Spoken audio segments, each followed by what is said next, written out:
Hey guys, I'm Max Laferriere. I played Ghostface in Scream 6, and you're watching Craven Something Scary.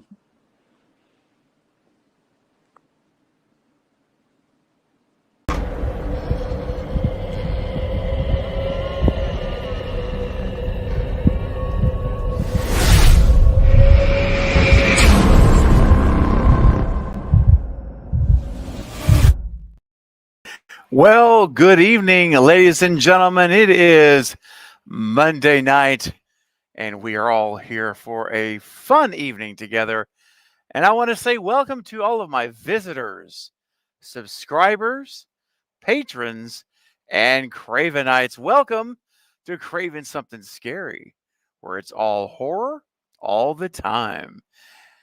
Well, guys, this is part two of a discussion that started earlier today at 2 p.m. Central Time. I highly encourage you to go check it out, the stream, and watch the replay after this stream.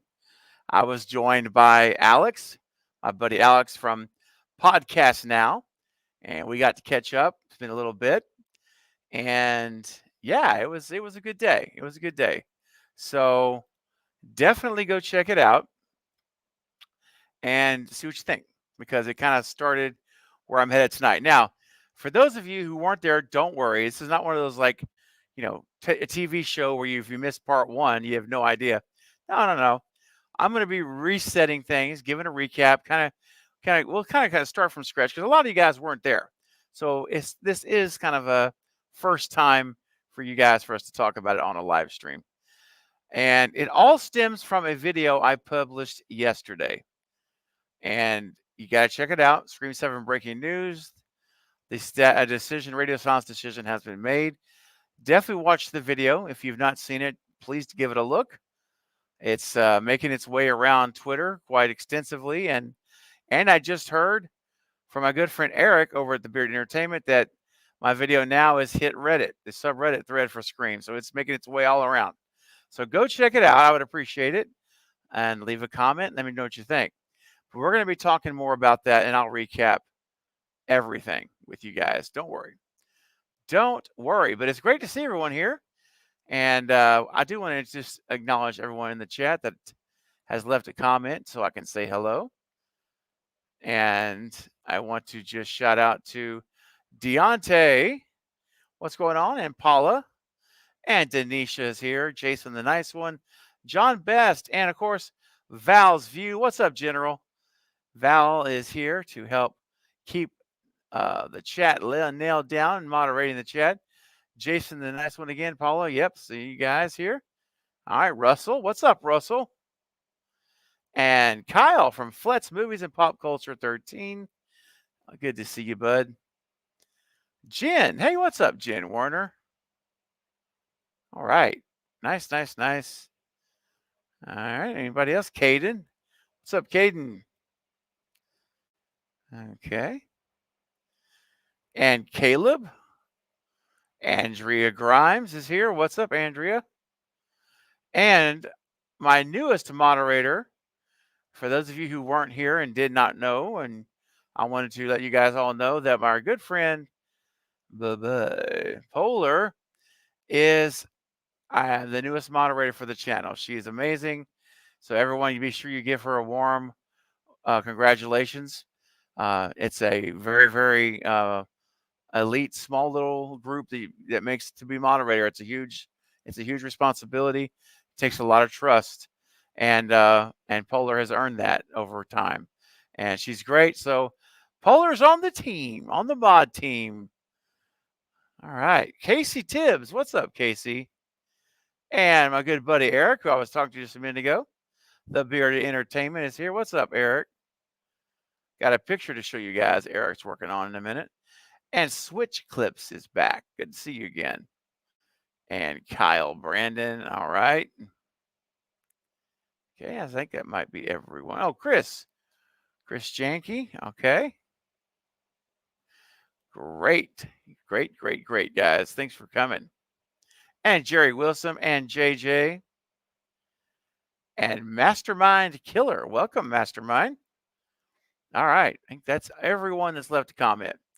All right. So as with every live stream, guys, we're going to be talking tonight specifically more about what I discussed in the video, which is the status of radio silence. I got some inside information that's from a very highly credible source that I know personally. So it carries a lot of significance. And we're going to be talking about that tonight. And what's up, Vikings girl? Good to see you. I see you there. Many hugs to you too. Thank you.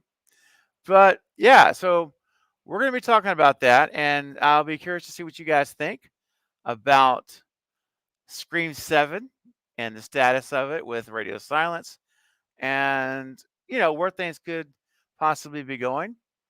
So leave your comments as we're talking tonight, and I'll certainly get to as many as possible. However, it's impossible to get to everyone's comments. You guys know that. So if you do have a question or comment for me that you want to make sure gets addressed on the live stream, you can certainly do that by sending in a super chat, and I will move you to the front of the line above everyone else, and I'll get that addressed for you, right? And it also greatly helps out the channel. So you're supporting the channel at the same time. It's a win-win situation, all right? So you have that opportunity to do should you choose to. Okay. So just to kind of, before I even do that, before I even get into it, let's see. I do want to acknowledge some folks. So, if you're here tonight and you're a patron, I appreciate you so much. Thank you. If you're here and you're a channel member, you are otherwise known as a Cravenite. And if your name is green right now in the live chat and you've got that amazing skull logo by your name, that means you are indeed a channel member supporting this channel. And depending what color your logo is, a skull indicates how long you've been a member. And I do see that we have an anniversary, and I want to acknowledge that. Caden is a 2-month member today. Thank you so much, Caden. This is 2 months you've been a member. You've been a Cravenite. Says, good evening, Craven panel and everyone. Happy and honored to spend evenings with you all.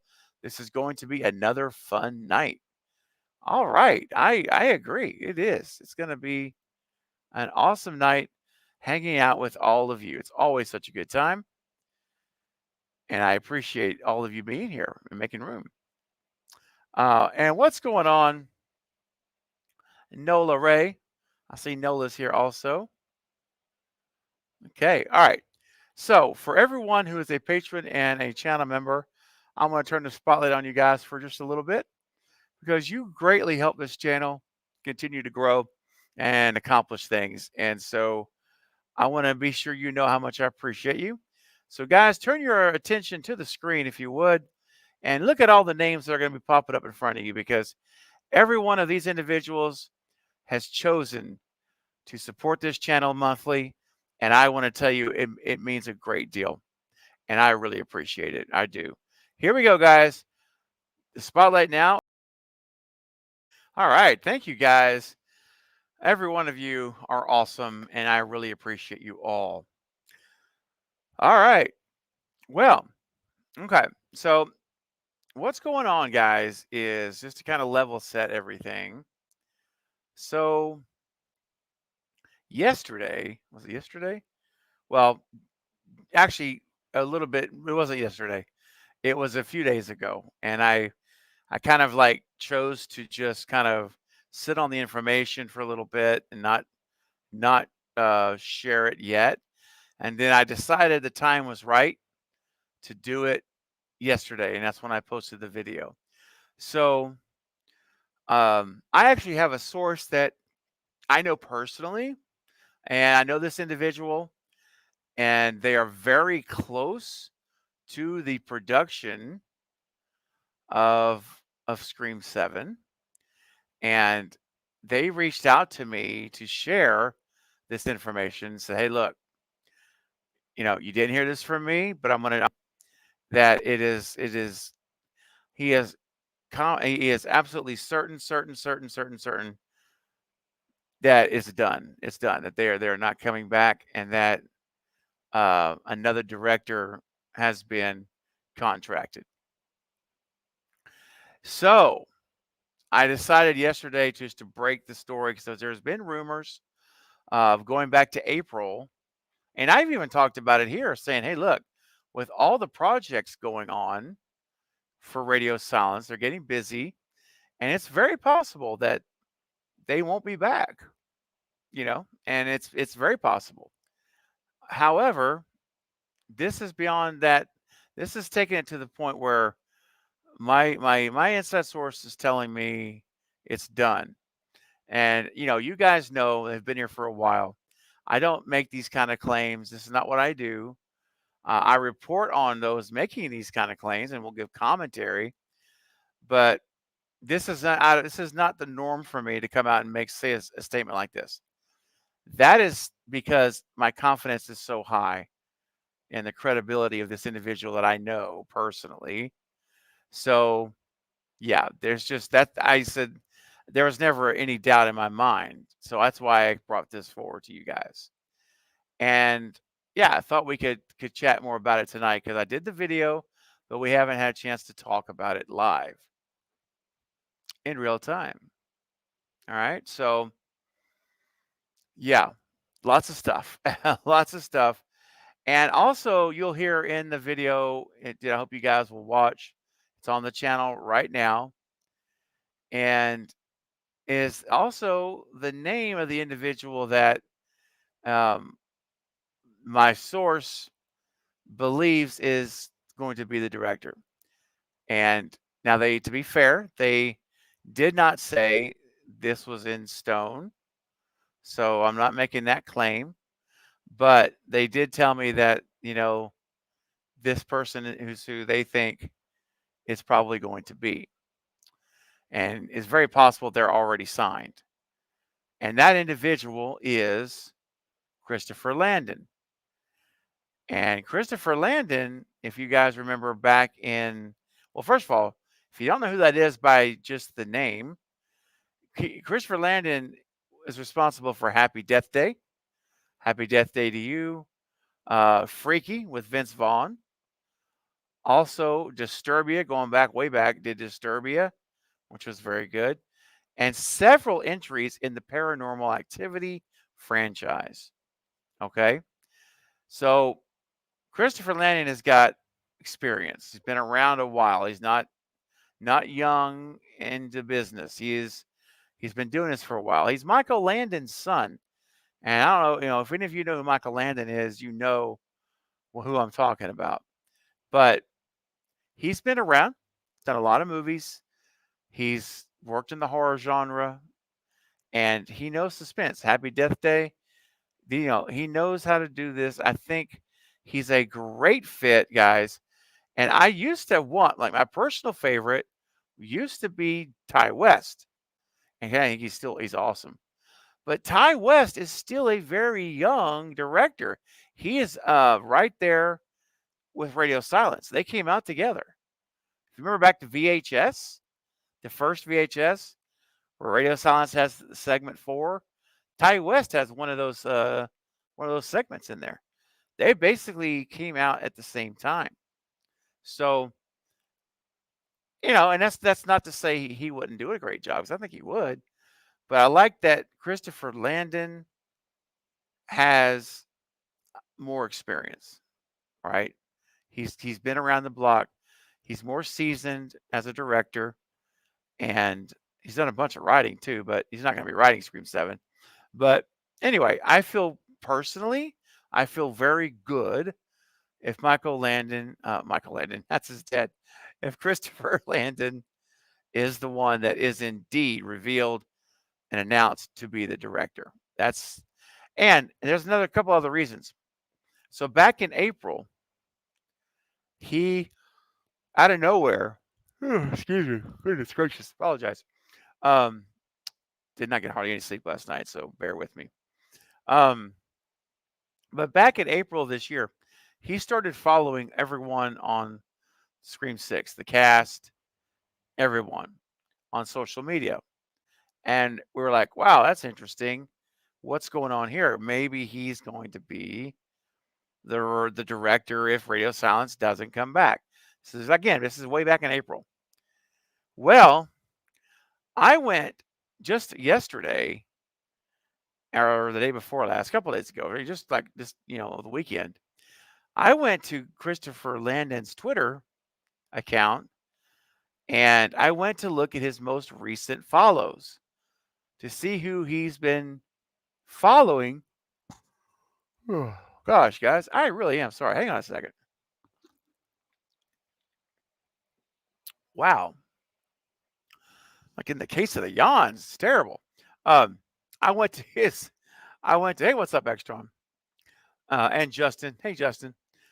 I went to his Twitter and to see who his most recent follows are. And I was so pleasantly surprised to see that just recently, gotta be, I don't know when, doesn't show the date, but it's gotta be very recently, within the last month. He started to follow, ladies and gentlemen. Yeah! I'm ready, baby! Yeah, that's right, Matthew Lillard. He started to follow Matthew Lillard on social media. Now, that doesn't necessarily mean that, Stu's going to be back in 7, which is what I personally want to see. But it certainly is a nice breadcrumb to see that the potential new director for Scream 7 just happened, not before now, but now just happened to start following Matthew Lillard, ladies and gentlemen. So for all you on the Stu train, all of you guys who are Stu truthers like me that want to see him back, this is no guarantee, but it is definitely a piece of breadcrumbs. It's something that at least is pointing to a connection. And now it's time to get it up. Let's go. Yeah! I'm ready, baby! Get up! Get up! Get up! Get up! It was fun. Yeah. So, we'll have to wait and see. Switch Clips is right. It's very convenient timing. I absolutely agree. And real quick, I know Jerry's here, Justin's here. All right. So to make sure, Extron again in the house. Ashley, welcome, Ashley. And Jay Scythe, welcome, Jay Scythe, to the stream. And Heather is here as well. All right. And Quentin, what's up, Quentin? Just trying to catch up on everyone that's come in while I was chatting. And Mastermind Killer is here. All right. Okay. Very, very good. Okay. So another thing I want to mention is that when I was having the discussion with this individual, they also said that they have no reason to believe or indication at all to believe that James Vanderbilt and Guy Busick are not writing Scream 7. It looks like they are going to be retaining James and Guy to write the movie. So it looks like we're going to have the writers from 5 and 6. We're just going to have a new director. Now, that does, it will make a difference because it's how that director brings those pages to life and on the screen.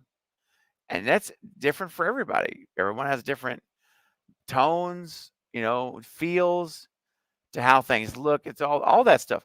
So Christopher, if he is the guy, and I think he is, he'll bring his own flavor to it. He'll have his own way of doing it. It'll be unique to him.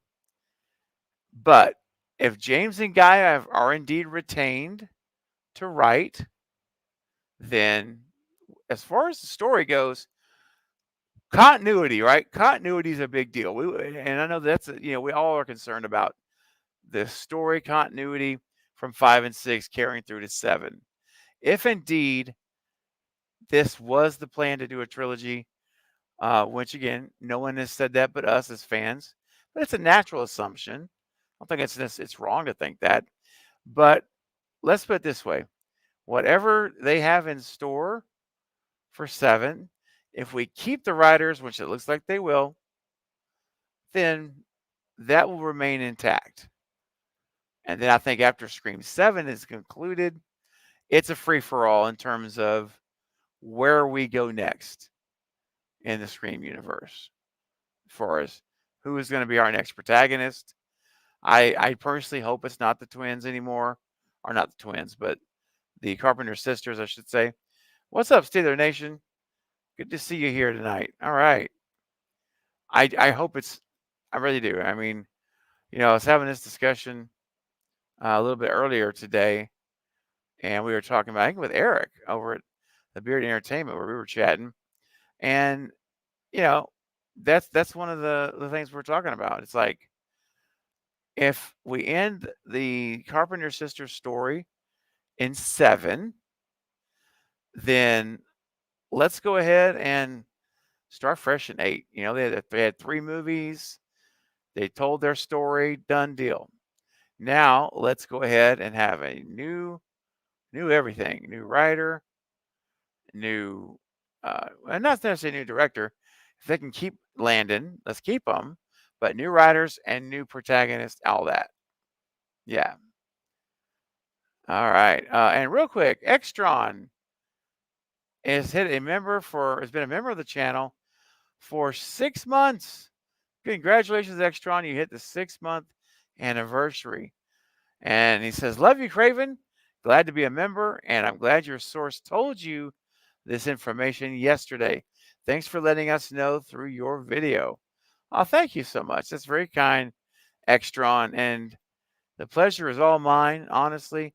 Glad that I could do it, and glad that he chose to share it with me, this individual. So, yeah, you're very welcome. Very, very welcome. All right. 6 months. Okay. So, just wanted to kind of mention that up front. I think the writers are going to be the same.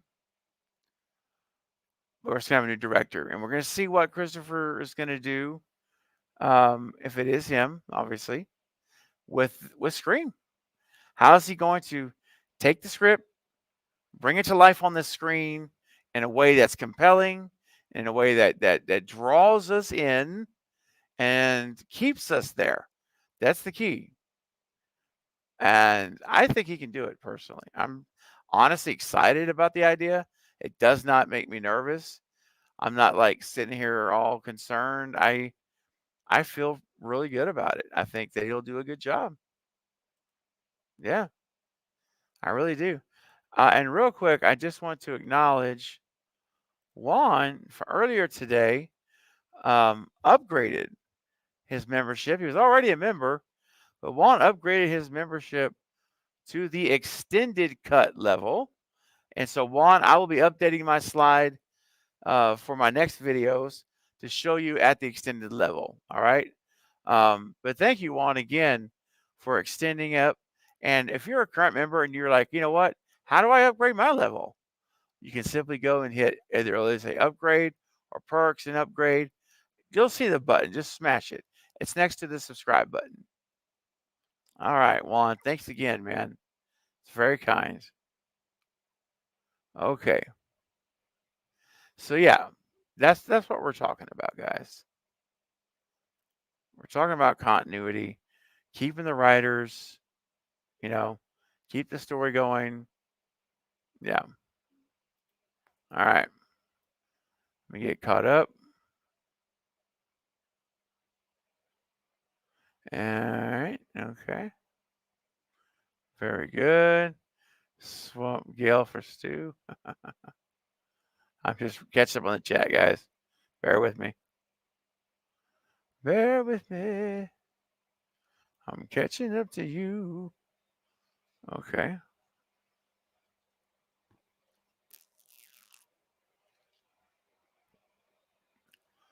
Okay. Alrighty. I think I'm caught up now. Paula says, I think it will be the same writers, but I wouldn't be surprised if they got a little mad since there is a writer strike going on and they just announced him. Yeah, well, keep in mind, Paula, what I'm talking about is not an announcement. It's not official.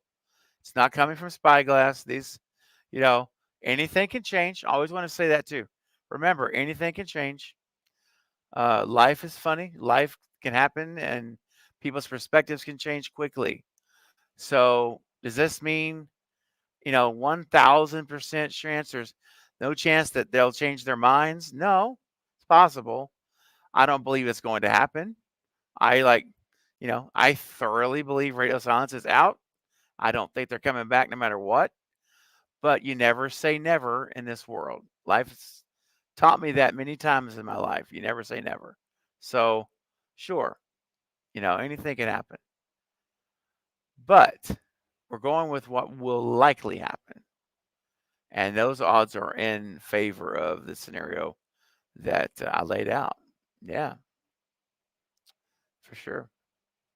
All right. Now, this takes us now to what do we do with Scream 7? All right, we're gonna have and I want to ask you guys' opinions on this. Tell me what you think about this. Um, and you know what? Let me go ahead and throw this comment up, and then I'm gonna get into it. So, 1 second. There we go. Caleb says, "I like that the tone of the next film is changing again. It makes sense. The last film had no stakes. We need stakes in 7." I mean, you could make that argument. There were no core 4 members died. No legacy cast members died. All the new people, with the exception of Danny, are dead. But yeah, we needed at least one of the core 4 members to die. Should have been Chad. I wish it would have been Mindy, but it technically should have been Chad, the way he was attacked in those 2 ghost faces. But I would much rather it have been Mindy. Not a big Mindy fan. Nothing to do with Jasmine Savoy Brown. She's fabulous. It's strictly the character of Mindy, and the writing for her dialogue is so cringy in 6. It gets me sometimes. So it would not hurt my feelings at all if they decided to go ahead and just say goodbye to Mindy as the opening kill in 7. I'd be all right with that. I would be A-okay. But it's impossible to know. But the stakes need to go up. I agree with that. They do. Somebody's got to die. I mean, somebody in this core 4, they can't make it through the movie. They got to go. Otherwise, you're not really doing anything. It's like a toothless tiger, and we don't want that. We want to see where, watch a movie where anything can happen. Anything can happen. Let's take a look here. And I want to really quickly acknowledge Jerry Wilson. What's up, Jerry? Jerry has just gifted a membership to the channel in the chat. That is so kind, Jerry, of you to do that. And it looks like Mastermind Killer was gifted a membership from Jerry. So Mastermind Killer, be sure and thank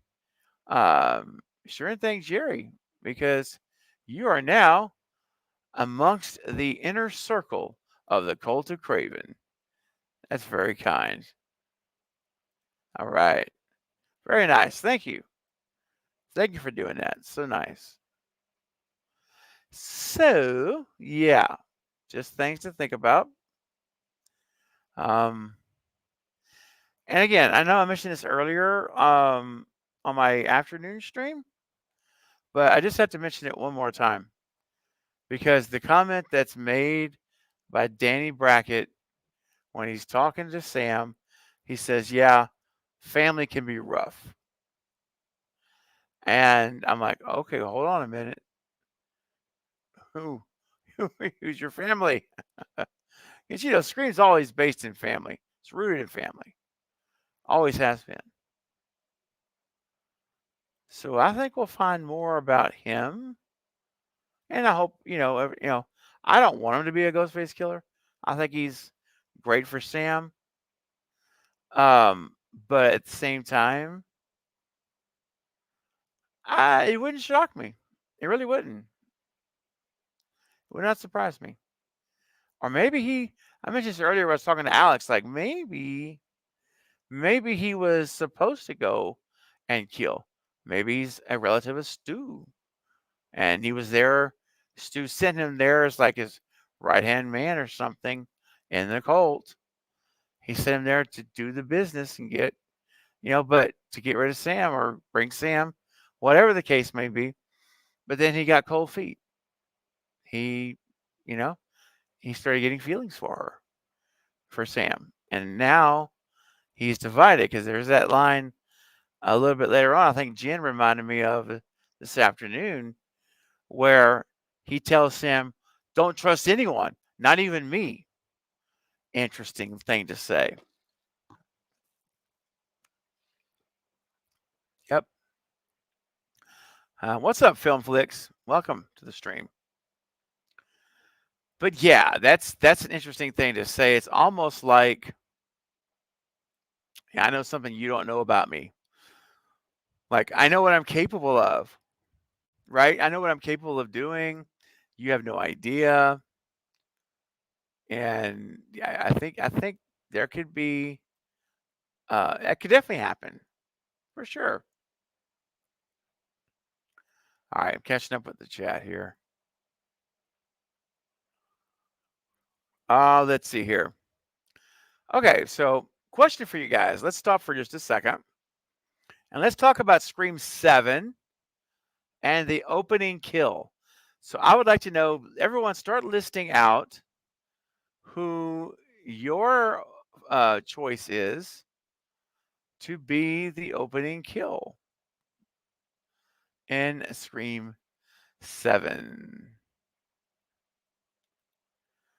All right, Denisha. Because Craven, they killed Dewey and they won't kill off Core 4. One of them have to go. Why they kill off Dewey made no sense. I know. Scream 6 would have been better for that. Yeah, I hear you.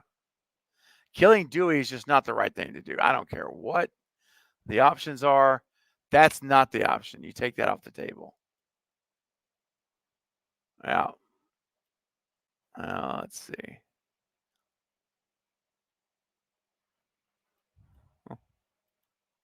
Okay. I know there's a lot of people that don't want to see Danny be a killer. And I don't really want to see him be a killer, honestly. I just think that it's possible. What they're going to do with him in 7, we'll just have to wait and see. All right, let's see.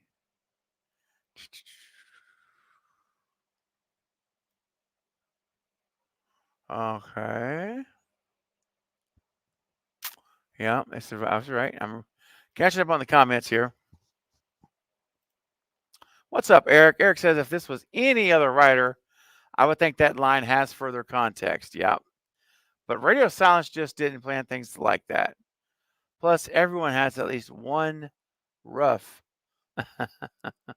family member. That's probably true, man. Kincaid. Ooh. Okay. Tara or Mindy for the opening. Ooh.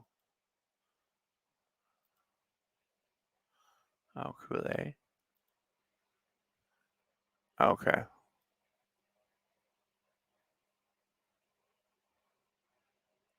All right, let's see. Okay. All right, let me catch back up to the bottom. What's up, Gina? Good to see you. What's up, Justin?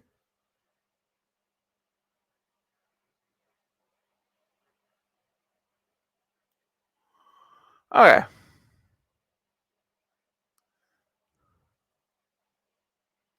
All right. Okay, guys. Yeah, that's right. All right. So yeah, just want to reiterate, guys, again in the chat. Everyone here is accepted, no matter what your view is. Okay, just remember that we respect each other. These are opinions and preferences that are purely subjective, and therefore everyone's is right for them. And it's been a while since I played this clip. So in case you're new here, we do have a lot of new people here in the chat. This is a reminder of a code of conduct here that will allow you to be a participant. Otherwise, myself or my moderators will have to time you out. Here we go. Sup, dog? My name is Ronnie. What's your name? Don't talk to me, you airhead. Stop! What's wrong with this scene? Don't forget golden rule number 3. RESPECT. Treat other people the way you want to be treated. It's that simple. We take rude behavior very seriously. Be respectful to everyone on... Do you kiss your mother with that mouth? We expect everyone to be appropriate and uplifting to others. Yo, don't even trip, dog. Whoa. Don't even trip, dog. All right. So the question I have out there for the chat: who do you want to see as the opening kill in Scream 7? Are you going to go big and go for one of the core 4? Are you going to throw Kirby in there? Are you going to do Gale? Are you going to do, Danny, who's not a member of the core 4, but one of the survivors, which only is Danny. So let me know, guys. I want to start looking at the chat and seeing what do you want it to be for the opening kill. Opening kill for 7. Okay. Let's see here.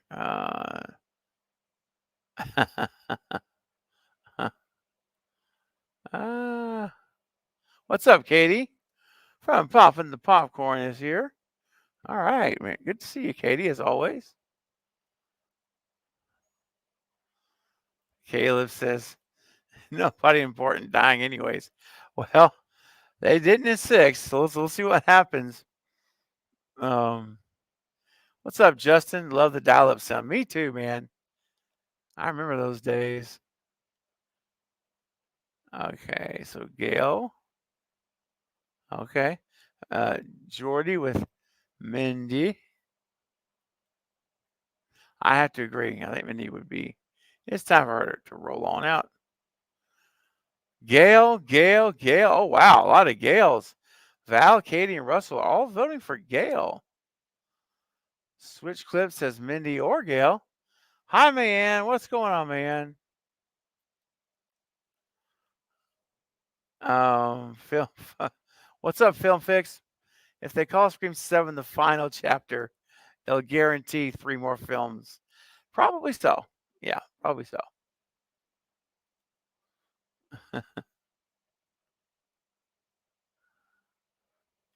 Yeah, now see, this is a theory that I kind of like this idea. Val has a good theory, and I've thought about this before, and I'm like, it could be a way to do it, right? So 6, you have your happy ending.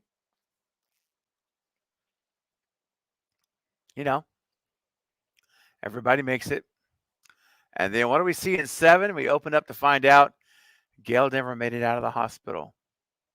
That would be something different. And it would be the end of another legacy character. Oh, excuse me. Another legacy character. Wow. Yeah, that's a good idea, Val. That's one that's always kind of been at the back of my mind, but it really is got potential. Okay. Jason the Nice One says opening kill is Mindy. Emotional punch for the core 4. Yep. And it'll motivate the rest to really go after Ghostface.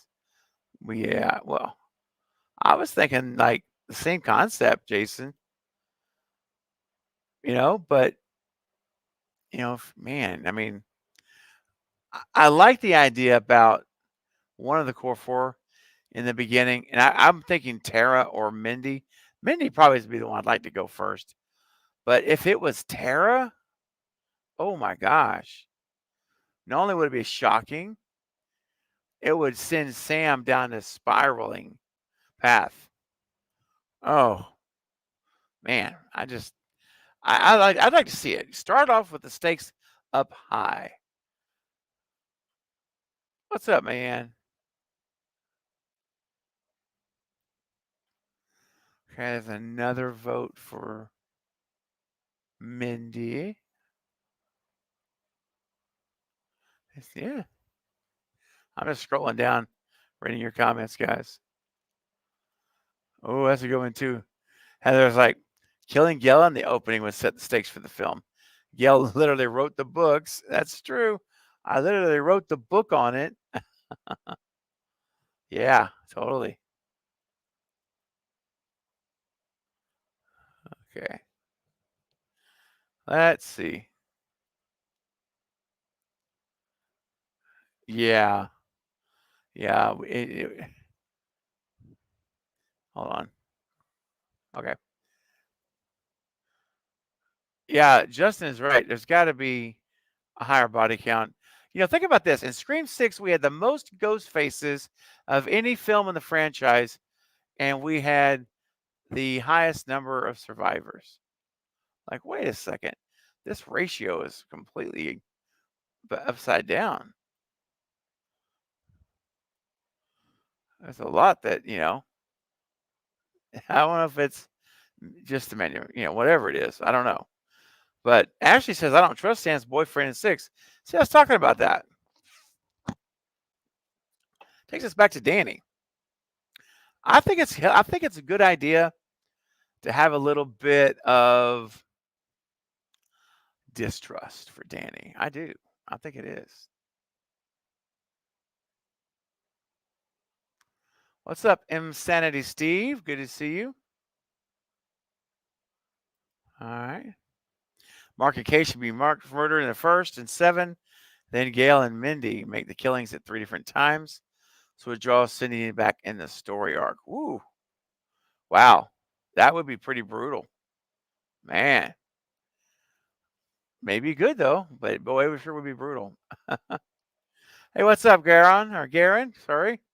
Good to see you, my friend. Okay. All right. Ashley says, I don't trust. Don't trust. All right.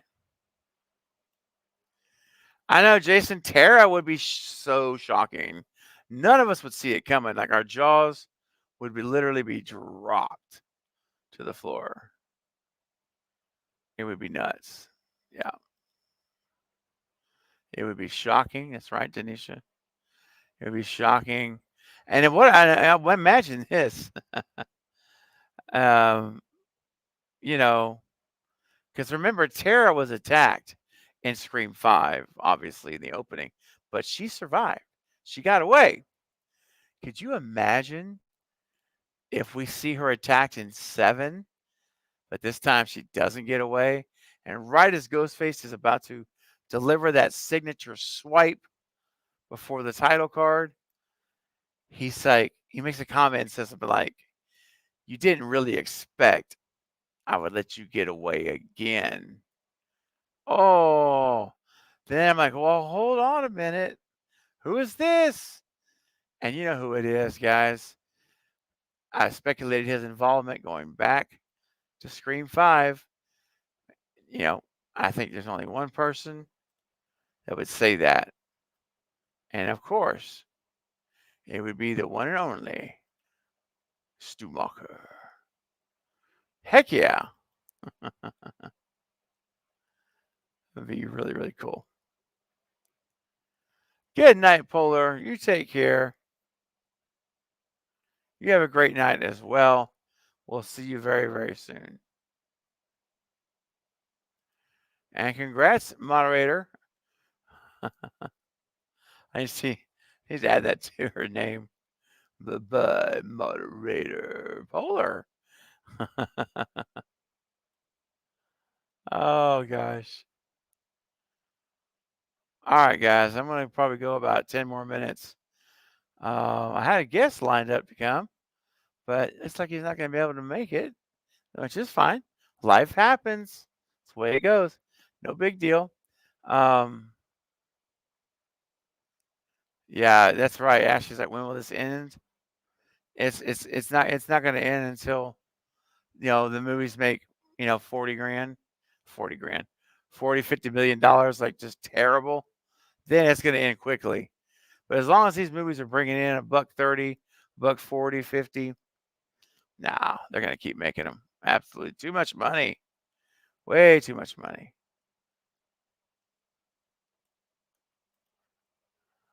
Oh, thank you. All right. All right. Well, let me see if I've caught up to everybody.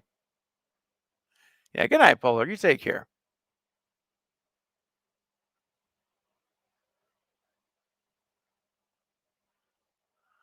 Okay. Yeah, don't worry. Don't worry, Casey. They won't. I'm telling you right now. There's no way they're going to end it. It's too much money. Way too much money to be made.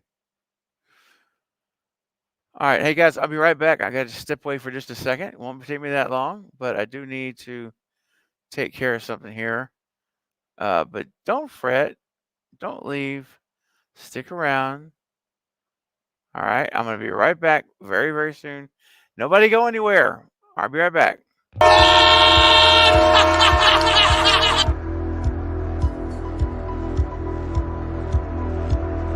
How would you envision Stu returning to Scream 5? Scarred. Well, he's not in 5, I'll tell you that. But whenever he comes back somewhere in the future, because that's what happens in horror movies all the time, they bring the killers back. He's scarred, but yet handsome with great abs.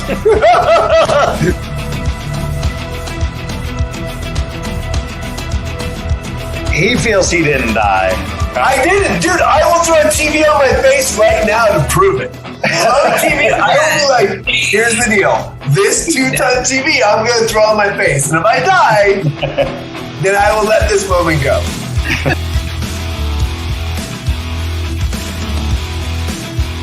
I think the TVs now you wouldn't die, but the TVs back then you definitely would. I would not die. I would not die. They had to add those sparks. Those sparks aren't real.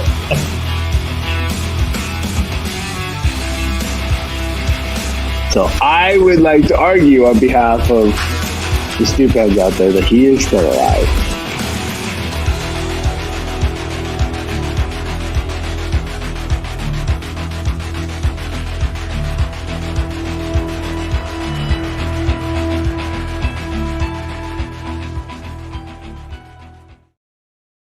All right, guys, I am back. Thank you so much for being patient. All right. So, yes, had to hear from Matthew Lillard, the amazing Matthew Lillard, who just started being followed on social media by Christopher Landon. So, we'll see where that leads, if anywhere.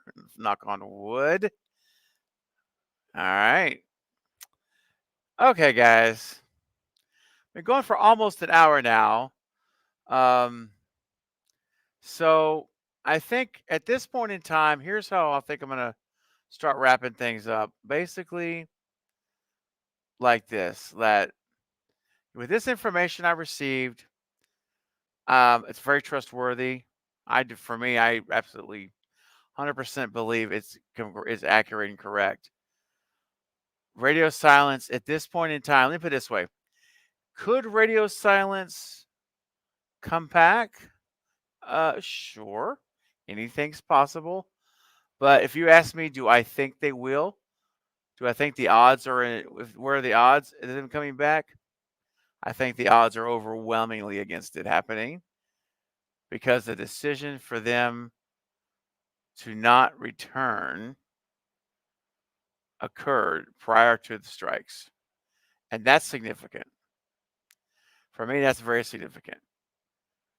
So I think that we're at a time that we'll be looking back at 5 and 6, and those are going to be known as the radio silence double feature. And, When we get to 7, it's going to be the start of Christopher Landon's, or someone else. Could be someone else. I still think if I were a betting man, I would put my chips on Christopher Landon right now to land the role of director. But I know, Casey, I broke the rules. I did. um, but I would just say it like this, guys. I would begin to prepare yourself now. Just prepare yourself for radio silence not coming back. That's my best advice to you. You can take it or leave it. You don't have to believe it, and that's fine. I mean, it's totally cool. I do, because I know the source, and because of that, I have no doubt in my mind this is a real thing. So I would just advise everyone to prepare yourself now. If you've been super attached to the radio silence team, then start to prepare yourself now to, appreciate, of course, continue to appreciate their work in 5 and 6, but knowing that, new teams coming, new blood's coming.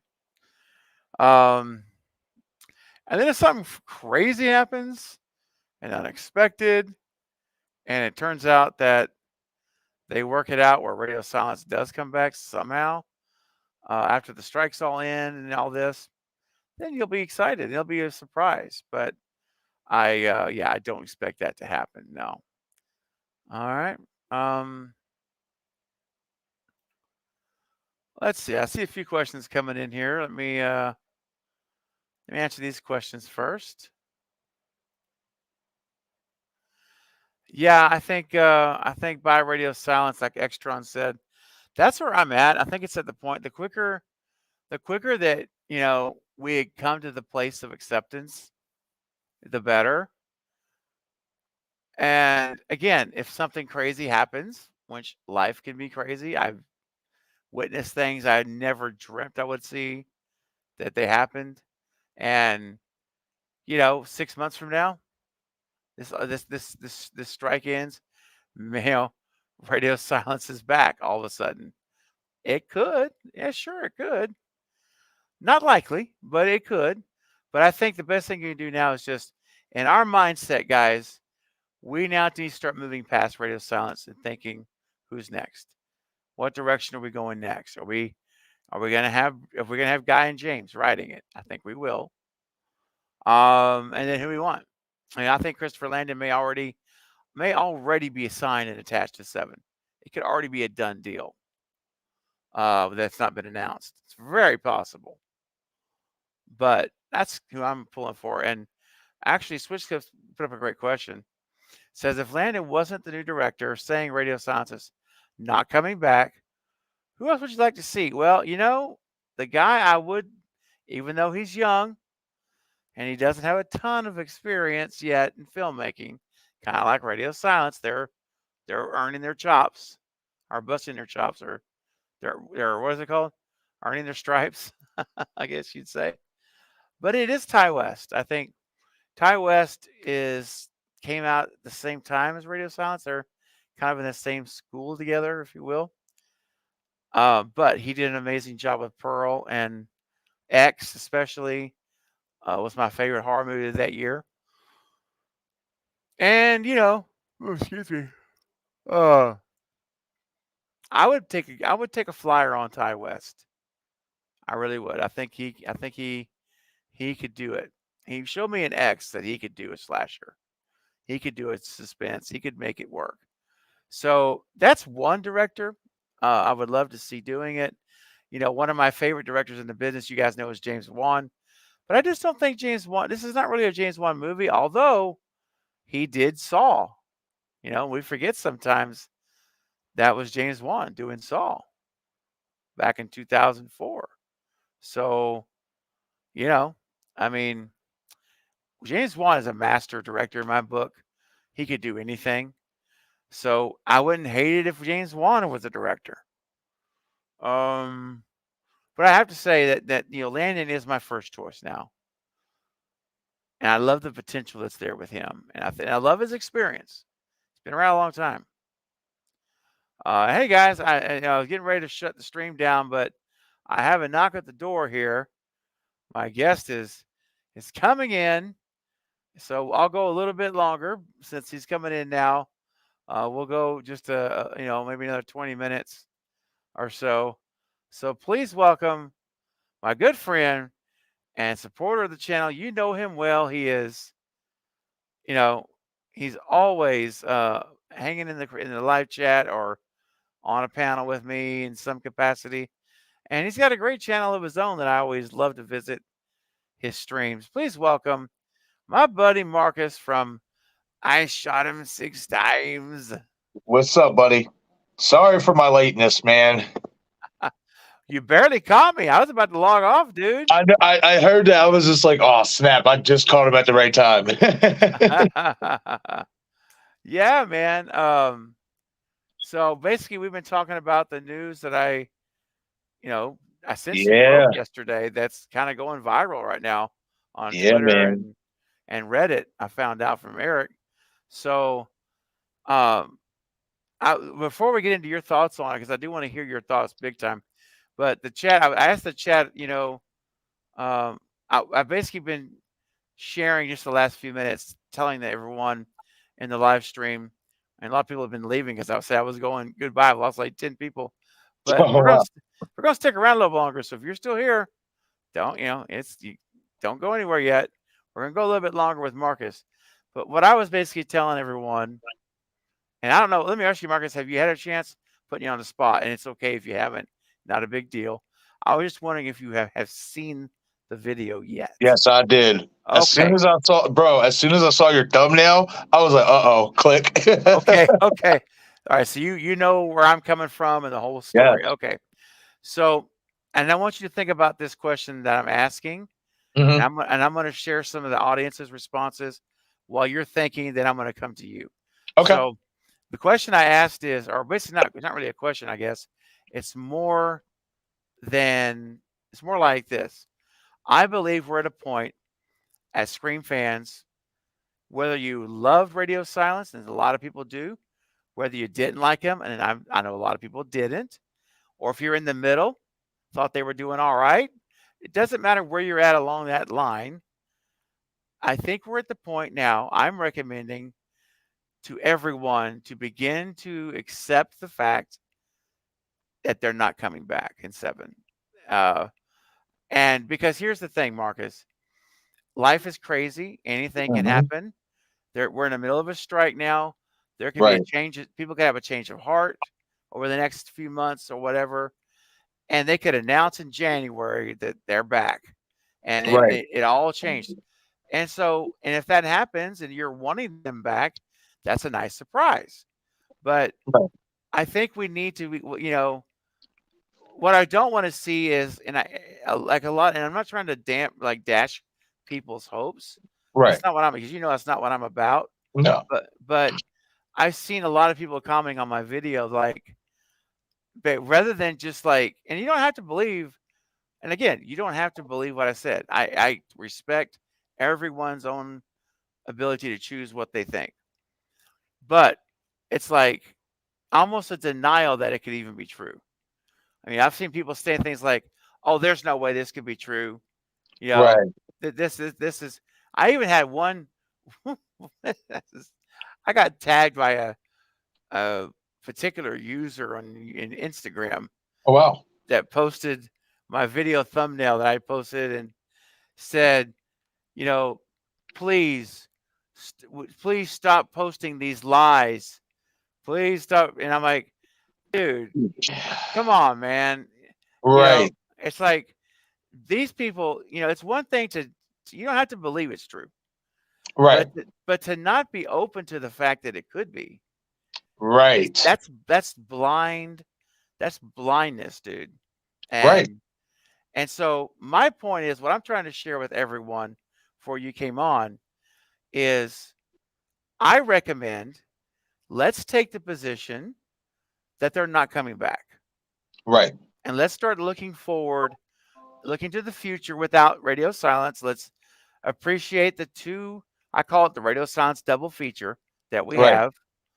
And let's start looking ahead to what the new director, be it Christopher Landon, who I think it is, or someone else, what they may bring to the table, and start forming an open-mindedness to them and what they might bring, because we may be shocked at how amazing it could get even from now, from what we Right. have. And so I asked everyone about, I encouraged that. And I know that some folks have been, like Dino says, if we can accept Nev leaving, we can accept Radio Silence leaving. Right. I agree. I don't think I could even say it any better than that. Like, honestly.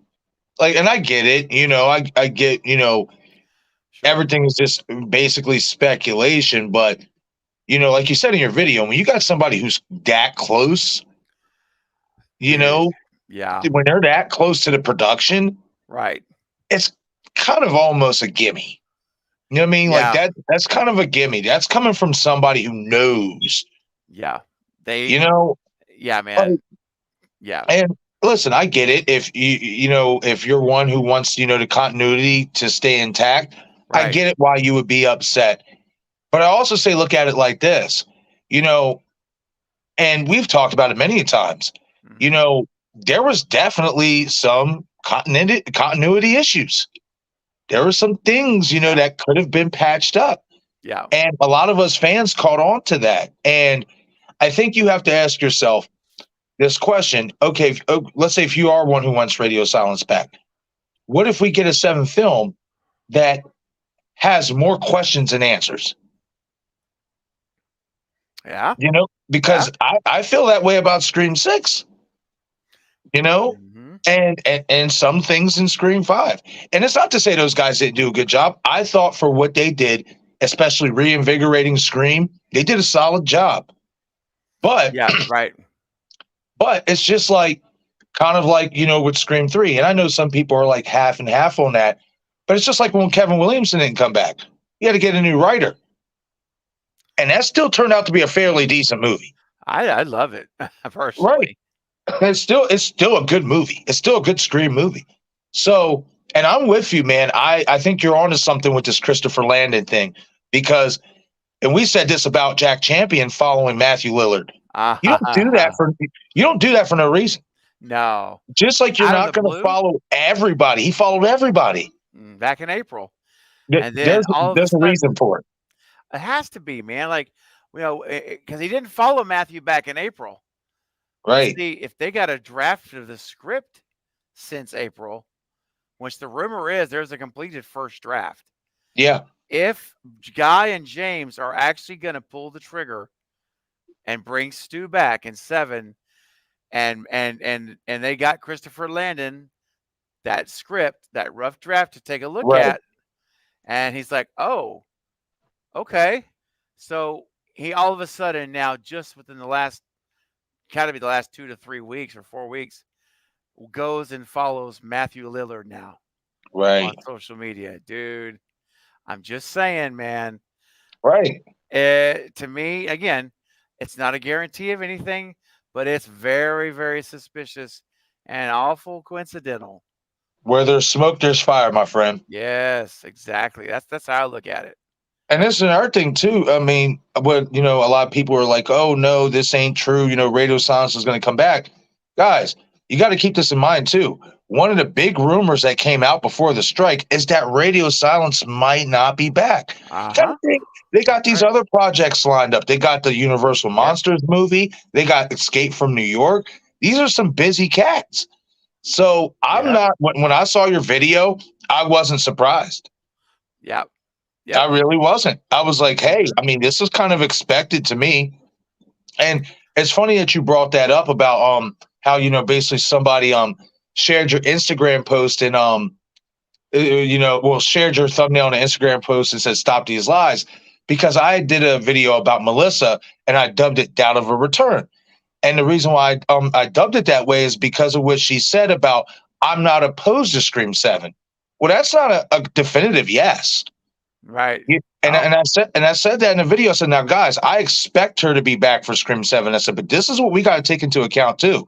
We got the writer's strike going on, radio silence. If they don't come back, who's to say Melissa wants to come back? She has a great work relationship with them. Mhm. I That's said, right. there are factors. I said, and then Jenna Ortega, what if she don't come back? I said, there are factors that factor into her possibly not returning. And the fact that she says, I took it as if I was saying it. If I tell somebody, okay, I'm not opposed to doing something, that doesn't mean I'm going to do it. Yeah, I'm just saying that's I'm right. not against doing it if the circumstances could be right.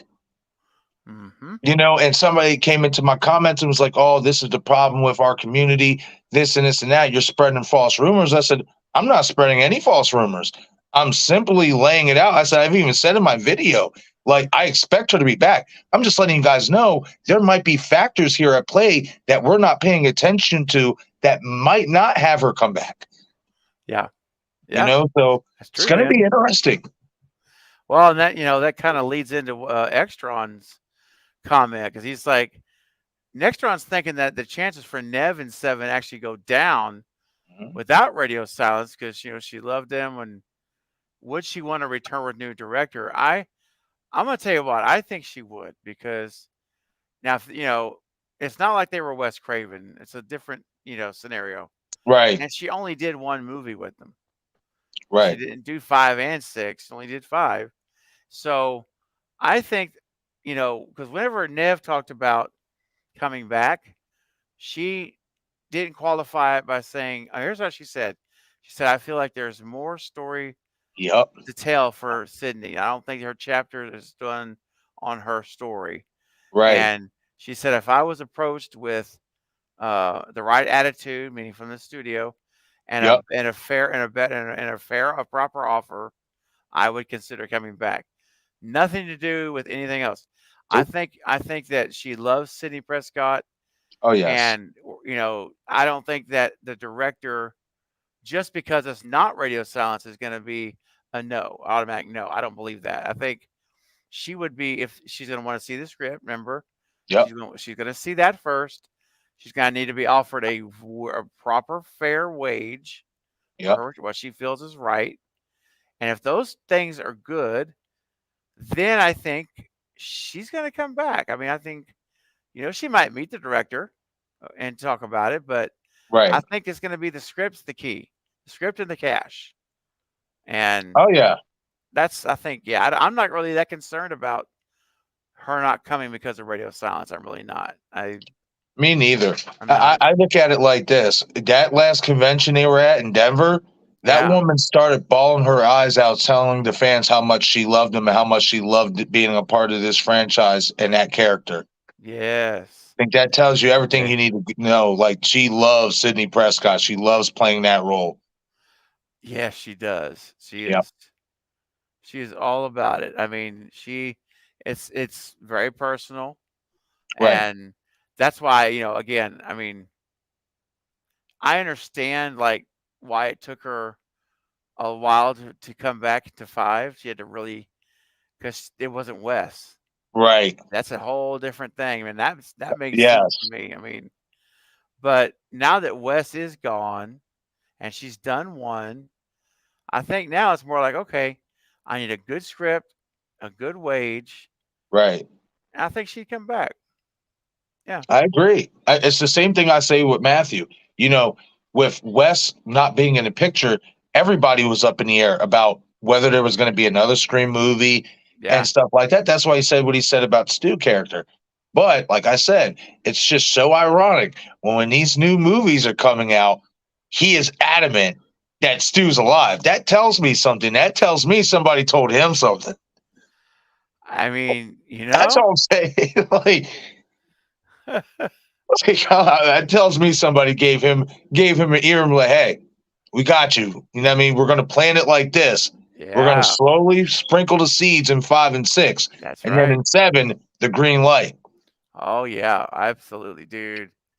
Oh my gosh, could you imagine Sydney and Stu back in 7? Oh man, come on. They need to make it happen, dude. They Seriously. do. if they don't, we talk about all the time. If I'm gonna put it this way, I'll even go as far as this. If they don't, then Dewey's death and Gail's attack makes no sense to me. I know Because where you're mean, going. why were they attacked in that fashion? That's right. Like, if my thing is this, if we get a reveal, because we know that Woodsboro, that number came from Woodsboro. Yes, it did. If it ain't Stu Macher, I'm gonna be mad. Oh my gosh, I'm bro. gonna be so mad because it's just like, okay, so why go through all the trouble of showing that this is a Woodsboro phone number, calling Gail? You know what I mean? Like, who else could it be, in my opinion? Yeah, who is it? If it's not Stu, who is it? Right. Like, and like you said, Steven, let's just hope it's not Leslie.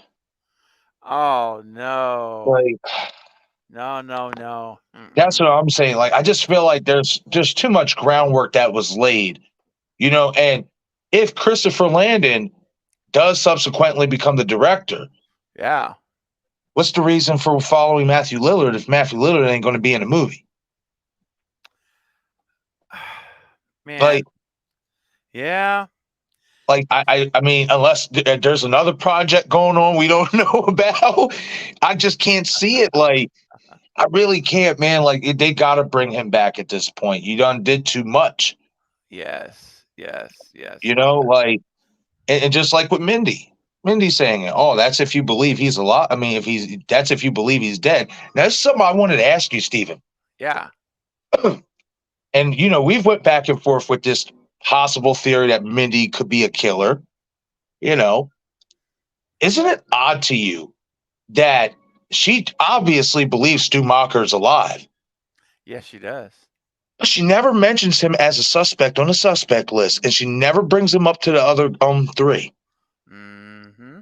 Now, my thing is this: if you truly believe this original OG killer is alive, especially connection that he has with Sam's father, wouldn't you feel the need to add him to that suspect list and say, "Hey, guys, I don't believe he's dead."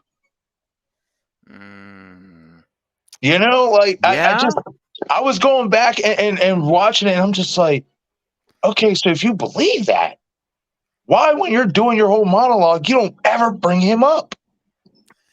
Well,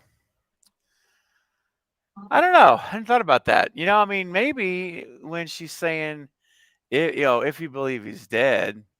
Right. I mean, I always took that as meaning that she believes he's dead.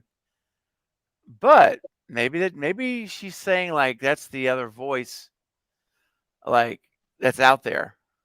Steven froze real quick. Oh, there you go, buddy. You're back. Okay, good.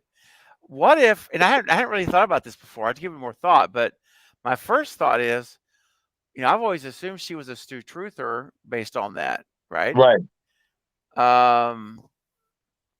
But here's the reason why, Marcus. Well, I don't know. I'm thinking this through in real time. Right. There's another possibility.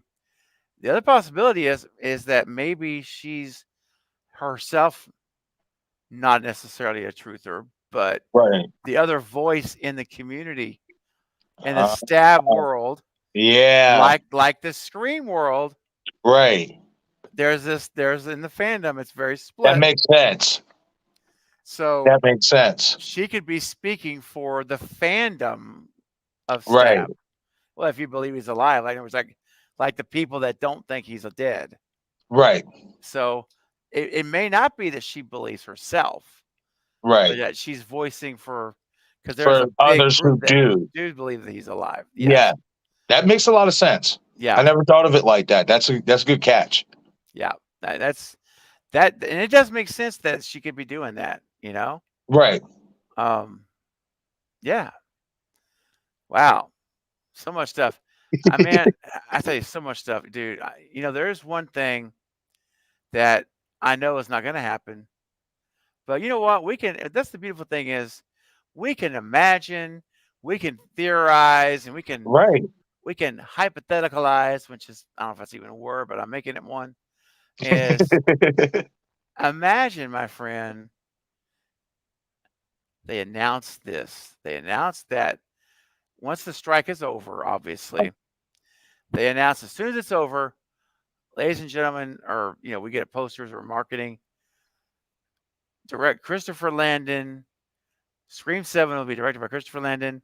And then we see our first poster. It says, written by Kevin Williamson. Oh, bro. And they market it this way. They're in like the commercials, the trailer, the return of Kevin Williamson flashes on the screen. Bro. And he's writing it, dude. He's writing 7. And check it out. Check it out. With radio silence gone, they bring back Marco Beltrami. Oh, let's go. Let's go. Because Let's Brian Tyler is their guy, right? Science's guy. Yes. I mean, Brian Tyler, good job. You're a great composer, but I'm sorry. Marco Beltrami is the sound of Scream. He's the sound of Scream. Absolutely. Yes. Oh my gosh. Man, dude, my brain is already melting. I'm telling you this, Steven. If that happens, I'm going to see it on the early release Thursday night. Yes. We'll come back, talk about it. Then we'll go back and see it again on Friday night. Oh gosh, yes.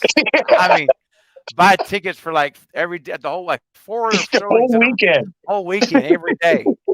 I mean, could you imagine that, guys? I mean, think of it, and everyone in the chat, think about it. The return of Kevin Williamson. Marco Beltrami's back doing the music. Right. Heck, man, let's bring back Patrick Lussier to edit the thing. Right. Wes Craven's editor. Yes. And oh my gosh, yeah, I am, Jen. I am fantasizing hard right now. Oh my gosh, I am like, oh yeah, I'm going there, I mean, I don't think it's that much of a fantasy as people might think. You never know. Kevin might sit there and think he has unfinished business with Scream. Yeah. Because he didn't get to do the Scream 3 that he wanted to do. Nope. He did not. This is his opportunity to do it now. It is. So, yeah. Like, it's crazy, man. Like, let's do it. Let's make it happen, buddy. I want it.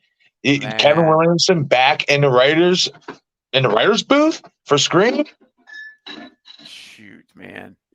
And Marco Beltrami. And Marco Beltrami's back with the music. We've got, Patrick Lussier. I'm just throwing as a cherry on top to edit it, and then they bring back Nev Campbell and Stu Macher all in the same movie. Yep. Man, dude. Bro. Like, I seriously, like, I don't even know what to say to that. My brain would melt. It would just it would melt. Bro, tell me about it, man. Like, whoa. And it's going to be interesting too. If Kevin were, I kind of feel like he would switch some things up just because a lot of people already know the direction he was going with Scream 3. Right. So I don't think the Woodsboro Cinema Club aspect would be involved with it as far as the cult and stuff like that. But I still think he would still pull the trigger on the cult. Because another thing that Radio Silence set up too in terms of the cult is when Bailey says to Kirby, well, I thought in the movies there were like more killers. And she cuts him off and says, forget about the movies. No, this is real life.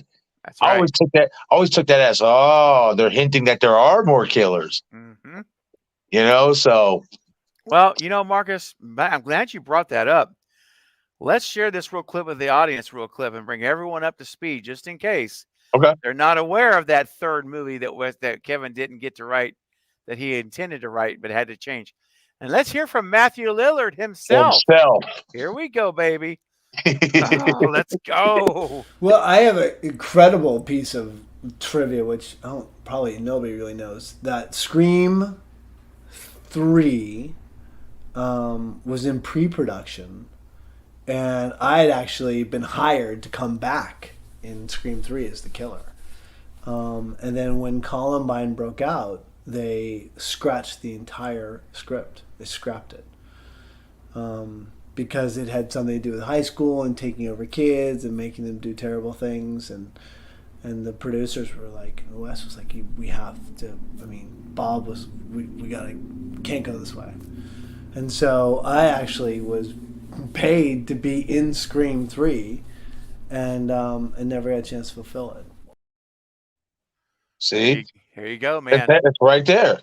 That's it. It's right there. And see, I'm glad you pulled that up because that's why I brought up what I brought up earlier about without Wes, when Matthew was on the Rich Eisen podcast, Rich Eisen said, "Hey, wouldn't you come back to Screaming?" He said, "I can't. My character's dead." And he was like, "Oh, come on." He said, "They always do this in horror movies and stuff." And he's like, and Matthew was like, "Yeah, you're right." But he said, I just don't know without Wes. I don't know what's going to happen.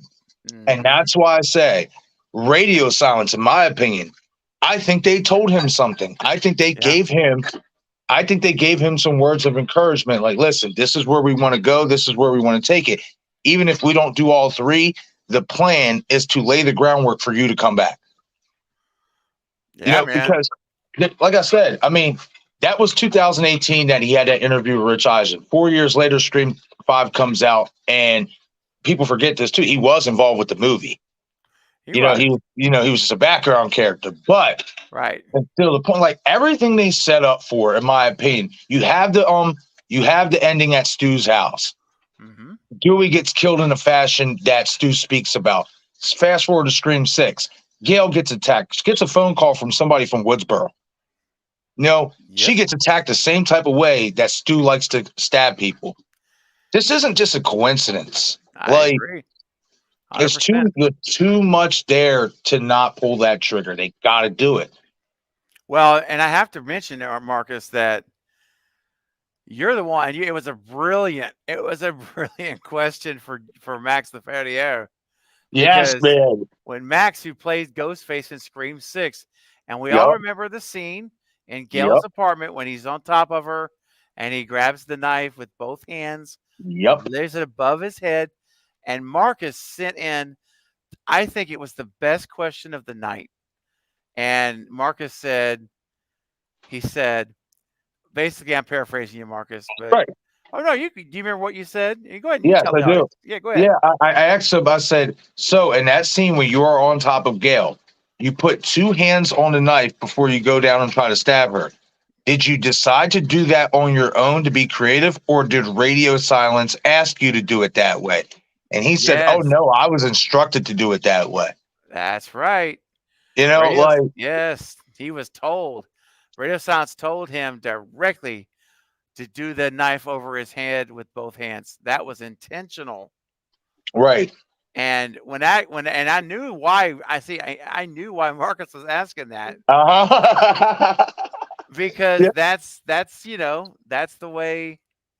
Yes, Stu did it. That's the way Stu attacks. Yeah, that's what Stu does. And man, I tell you what. And I knew, like, when I saw the question, I'm like, oh, this is so brilliant. Like, I can't wait to talk about this off this stream. Yeah. Let's talk about this because. Oh, bro, like I said, and it rings in my head every time. It won't leave. When I see you did them fist pumps, I felt it, man. I was right there with you. Yes. As soon as he said what he said, I was fist pumping toes like, "Yeah, let's go." That's right. Because I knew what that significance was. Yep. And it was funny too because you did kind of give him like a little warning. You was like, "It is kind of a loaded question." Oh gosh, it was, but it was perfect, and I'm so glad that you did that question, man. Because I mean, now we know, right? That radio silence. I'm telling you, man. Again, that was intentional, directed specifically, and why? Because I believe, you know why? Because they're wanting us to see the Stu clues. Right. Yeah. Right. And remember, I told you I was doing a video breaking down, basically the boots, from the bodega and all that stuff. Mm-hmm. Now, I will say this: I feel like I'm close, to breaking through. But I will say this, and this is just my opinion from how far I've gotten. I don't believe that the same shoe wear that the Baileys wore is the same as that Ghostface and Gale's.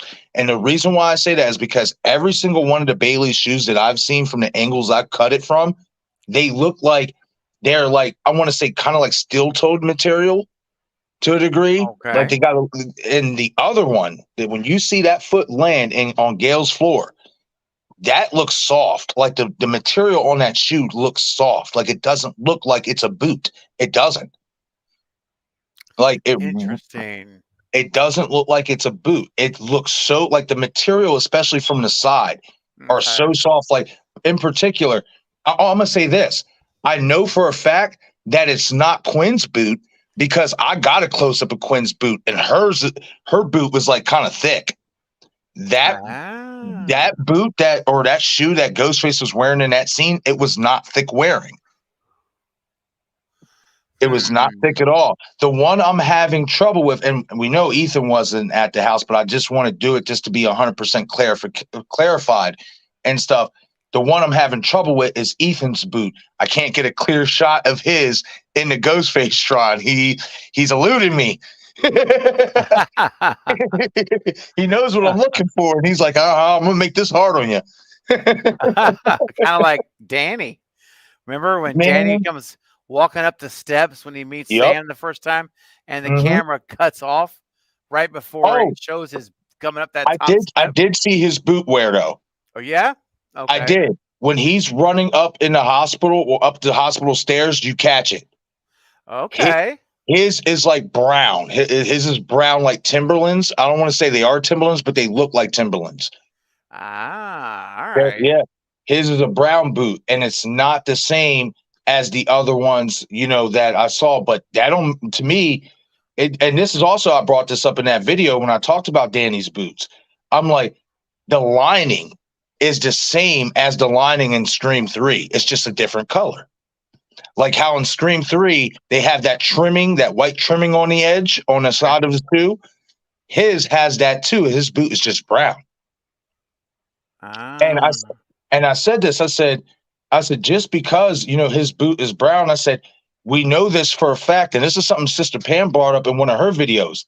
Remember how in all the other Scream movies, we had a blue flannel to let us know who the killer was. And this one, Ethan was rocking a red flannel, and Danny had a red flannel too, sitting on his chair. Now, why I bring that up is because if they can change the colors on the flannels, they could change the colors on the shoes too. Yeah. And he could still be a killer. They just switched it up to throw us off to make it look like he's not. So yeah, Danny's still on my suspect list. I mean, he's on mine too, man. He is. He's not like number one, but he's still on my list. Right. Bronson's coming in saying with a $2 super chat. Thank you, Bronson. Says, who is your favorite Scream character? Oh, bro, you go ahead, man. I'll answer mine in a second. Man, see, it would be too easy for me to say Sydney, so I got to go with Charlie, man. And it's just because I like Charlie for what he was. He was so different from all the other Ghostface killers who turned out, from all the other characters who turned out to be Ghostface killers, because he was kind of a dork. He wasn't like the over the top, likable character. And that's why I liked him, because he was that different, and stuff. Yeah. It was that difference from all. He just stood out to me, and I love his character. Yeah. For me, it was one in particular individual that is my favorite of the franchise. It's got to be Stu Macher, man, all the way. That's right. Yep, there's the shoulders. Yeah, man, it's got to be Stu Macher for me. He's just amazing. Oh, absolutely. He's all the way around. His personality. He's the charismatic killer. You'll have fun hanging out with you, and then he'll just cut you and slice you up. And still have fun while doing it. Oh yeah, he'll still be smiling the whole time. And when he's done, he'll be like, "That's it. Yeah, that's it right there." I mean, exactly. Yeah, for me, that's it. It's got to be Stu, and rightfully so. Rightfully so. He deserves that much love, because I will say this: in the original Scream, the character who did stand out the most to me was him. Mm-hmm. Yeah, bar none. Yeah, you know what I mean. He stood out from the shocking ending that he was a killer. Even before that, just he embraced that character. You can tell so much that it was fun to him. You know, even outside of the killing, he just loved playing that character, and you felt that energy. Yeah, man. Well, not only that, yeah, he was he has like all the essential qualities you need, what you see in the cult leaders, Right? Because they're very charismatic, they're engaging, they're Yep. very personable. They know how to charm you. They know how to draw you in. Right. And then once they get you in, they know how to manipulate you and to work you. I'm telling you, man, he's got everything a cult leader needs that we've seen from real cult leaders in real life. So, right, man, Bronson, great super chat. Thank you for your support and for your great question. Let's see here, Marcus. Let me see. Have you seen my Rolling Stone clips yet? I can't remember if you were here for those or not. No. Okay, you like classic rock, right? The Rolling Stones and heck yeah, Aerosmith, Bon Jovi, you know, Journey. Oh yeah. And so I got a really special clip here, an outtake from Journey recording their Separate Ways video and some rehearsal footage from Rolling Stones. Which would you like to see, man? I'll let you pick. Let's go on a Journey. Okay, man. Here we go. This is Steve Perry and Journey with some outtakes from their video of Separate Ways. Crank it up. Here we go.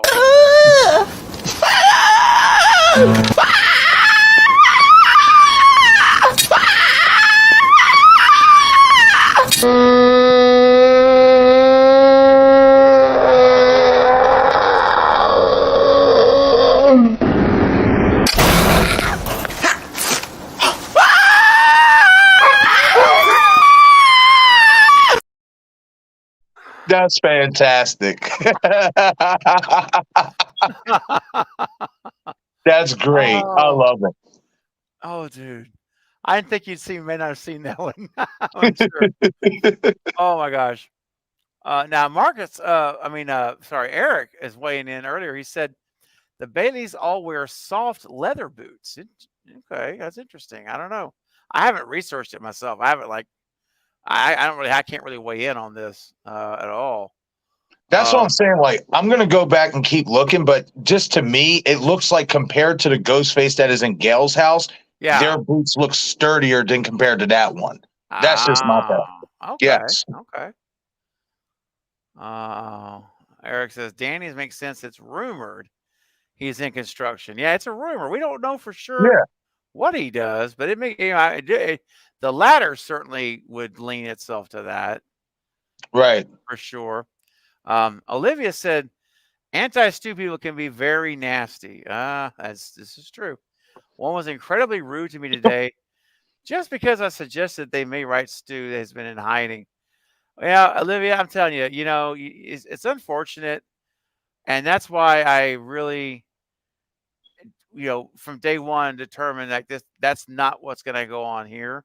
Right. This community is not about that. And it's a real shame. That's why I don't go on Reddit. I refuse. I don't blame you. I won't go. I don't want any part of that stuff. Me neither. No, I won't do it, man.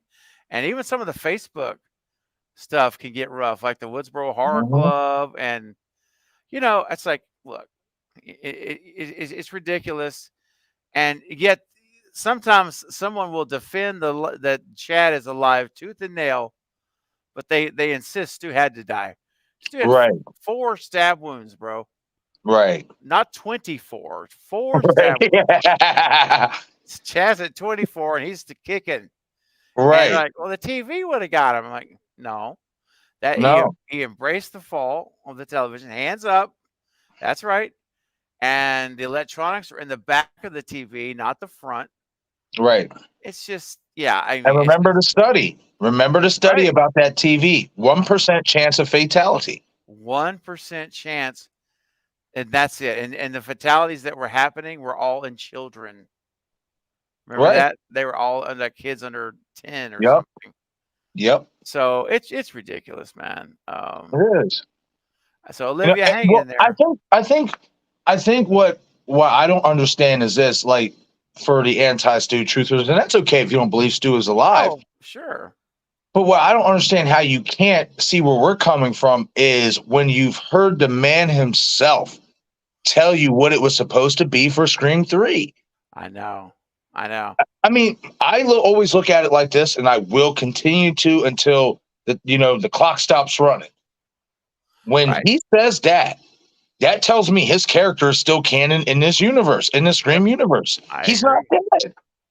No, like they just didn't bring him back yet. That's right. That just because they decide not to bring him back, that doesn't all of a sudden make him unalive. Right. Exactly. He was still alive then he's still alive now. And I do believe his death was faked. And that's why no one's ever talking about him. Because they think he's dead. And that's what's going to be such a shock inside the universe of Scream. Right. When he comes back. Because even Sydney, everyone's going to be like, I can see Sydney saying, "You're supposed to be dead." I didn't though. Like Quinn said. I loved it when she said that. She's like, kind of didn't though. And I'm just like, I know that's right, girl. That's right. But she's proof to me, and you hit the nail on the head when you talked about Quinn in your first video doing, touching on Scream 6 or whatever. Her faking her death, the fact that Stu Macher was her favorite. Yeah. Come on. Come on, man. They're telling us something. Come on. Come on. Exactly. It's like it's right there. It's like you gotta look, you gotta look a little deeper. But if you think about it, she loves Stu. She faked her death and came back. Stu faked his death. Is gonna come back. I'm telling you, man. It's the inference is all there, as far as I'm concerned. Oh yeah, and absolutely. But they got to cash in on it, man. They got to cash in on it now. They do. Absolutely. We're saying he verified it from the souls, and he can send you the exact boot. Well, that may help. Yes. Send me the boots, Eric. Yeah, that's cool. Dino, so you don't have to worry about that here, Olivia. No, you do not. No, my friend. You never have to worry about that at all. Yeah, it's not going to happen. Zero tolerance for any treatment like that for anybody in here. Thank you. I agree. Absolutely. It's an amazing group of people here. Marcus, everyone in the chat, you guys are all phenomenal and make this community up of amazing people. Absolutely, man. Man, I can't wait. Listen. I pray that this strike ends well for everybody, for the actors and for the writers. We can get back to work and we get everything resolved, and let's get this Scream 7 train rolling. Let's do it. Speaking of getting a rolling, Marcus, our good buddy Knight, what's up, man? Hey! Salute to the panel. Salute to you, my friend. Absolutely. Thanks for stopping by, man. And dude, if your night allows, there's room for you. We got room for one more, man. So, right. You have an open invitation, buddy. Anytime. It's your time too, though. Night watch zone. That's night. That's right. I'm just saying. Jen says that's why it made no sense when Kevin Williamson said Stu was dead. That did make no sense. That was ridiculous. He didn't even acknowledge Scream 3, like that whole thing, which he was just playing around. He had to be. It makes no sense, man. He's like, I think at some point, I think at some point what it is for him is he gets tired of people asking him because he's already said it so many times. Yes, I had it planned for Stu to come back. To the point, it's like, okay, so it's like you're not willing to accept it when I already tell you. So I'm just going to tell you what you want to hear. Mm-hmm. Because that's what a lot of people want to hear. They want to hear it from Kevin's mouth that Stu is dead. And you know what's crazy about that, man? I remember when that story hit and the people that came out acting like they found the smoking gun. Right. They were like, see, I told you he's dead. Kevin said he's dead. I'm like, you know what my first thought was? So what? So what? He said he's dead. Who cares? Right. She's got no say over this. Right, He's because not the new writing it. new creators could sit there and decide to bring him back. It's just like, That's right. some people who's like, oh, Charlie didn't survive. I'm like, we don't know that. I'm like, I said, this is something we got to understand here, because a lot of people is like, you're disrespecting what Wes Craven has done with all these theories, this and that. I'm like, what we have to look at is this. Unfortunately, Wes is not with us no more. These are new creators. So they're going to put their spin on it. Yes, Like, indeed. if they want to bring returning characters back that they believe they can make it work in terms of killers that we thought were dead that could be alive, they're going to do it. Sure. Just like whenever Kevin Williamson wrote Kirby as being dead in Scream 4. In fact, he said, she's dead in my script, and he said, and she's dead in my mind. Right. And you know what Wes was going to do? Bring her back. He's bringing her back. Didn't care. He was overruling him. He was bringing her back. Now, let me ask you, what do you think if he did get to make his Scream 5 and 6 like he wanted to, what do you think he would have done with the Kirby character? Because we know what he was going to do with Jill's character. We do. Yeah. I mean, I'm assuming she would have gone to college as well, and just would have been another kind of like Randy went with Sydney, just be another player. I probably bet she would have probably died in 5. Right. I suspect she probably would have actually killed her in 5, but I could be wrong. We don't know. I don't know the answer. Right. But yeah, I think she just would have been another student, another, trying to help Jill. Right. And not realizing that was the head of the serpent she's and see how that could have worked, because remember, in that script, Sydney didn't remember anything. She lived, but she didn't remember what happened that night. When Jill turned or whatever. How that can work for Kirby as well is because she didn't see Jill be a killer from what we've seen in Scream 4. Charlie's the one who stabbed her. So if they wanted to do it that way, they definitely could have worked around it, and stuff. I'm not going to lie, Steven. I'll always wonder who would have been the Ghostface that was coming after Jill. I know, right? That would have been nuts to see. I would have loved to see how that would have played out from Wes. Maybe it was Kirby. What if she actually knew Jill was the killer? Right. He said the script says somebody who knows her secret. Or I mean, who knows? Right? Yeah, we don't know. I don't know. Right. Deontay says, I'm sorry, Craven, but Deontay, I don't know what you're sorry for. I didn't see you do anything wrong. Now, I'll ask you this too, Steven. I'm sure you know about this, but you knew about after Scream 2 that they were supposed to have like an alternate ending where Sydney was walking away from the college and a Ghostface was supposed to be watching over her. Yes, that's right. They tried to get that shot, and Wes said they could never get it right in a helicopter. They went to the helicopter and they could never get the shot. Could you imagine if it would have ended that way? Third killer in Scream 2. Bro. Man, I know.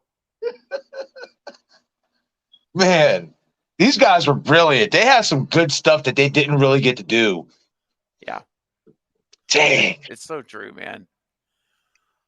Insanity Steve, what's going on? It says, I personally don't know if Stu is back, but I feel on several rewatches of 5 and 6 back to back, having a bias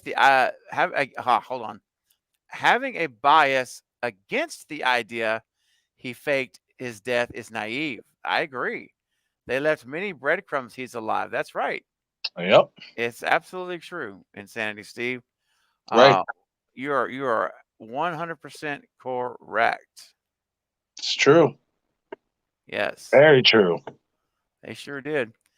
And that's like a super chat's come through. So let me get super chats. Do go to the front of the line. What's up, Bronson? Sending in a $5 super chat. Thank you, man. I've suggested several horror movies for you to live for you to. I can't. Dude, I don't know what my mouth is going too faster than my brain. It happens that way sometimes, bro. I do it all the time. It's like, bro, I gotta slow down. Right. I've suggested several horror movies to you. Yes, you have. I look forward to seeing you discuss one of them in a review or on a live stream. Yeah, man, I got your list. As a Craven, as an extended cut member, you know, you have one of the opportunities is to submit a movie title that I'll consider talking about. It's no guarantee, but if I see some movie there on your list that really grabs me, I will. I will definitely talk about it. So probably I have a couple in mind from the list. So I haven't decided yet. So I'll keep it a surprise for now. But thank you, Bronson, for your super chat as well. And Marcus, do you want to see some Rolling Stones action right now, or you want to see? Yeah, let's get some Rolling Stones action. All right, here we go. This is from their private rehearsals, and wow, sometimes it's kind of stunning what you hear before they actually, you know, turn on the producers' hats. Here we go. Help! Help!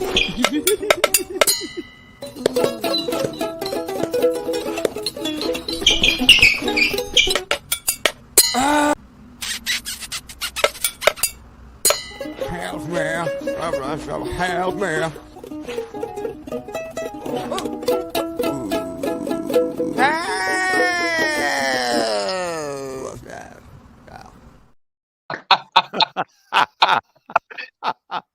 Oh, that end got me good. That was good stuff. Wow, man. I was dying laughing putting that stuff together. Heck yeah, man. That's good stuff right there. Woo, okay. I'm telling you, man. Now I will say this, Steven. Yeah. I'm gonna have to look up and see who was the stunt performer for Ghostface in Scream 5. But if I can ever get them on a channel and interview them, they're getting the same question that Max got in terms of that opening scene with Jenna. So who told you to stab her through the hand? Oh yeah, definitely. Yeah, man. Did you decide to do that on your own, or did Radio Silence tell you? Man, listen, ask away. I mean, I'm on a mission to interview every Ghostface actor. Right. And I've got Scream 1, Scream 2, and Scream 6 in the bag. And so I need to do 3, 4, and 5.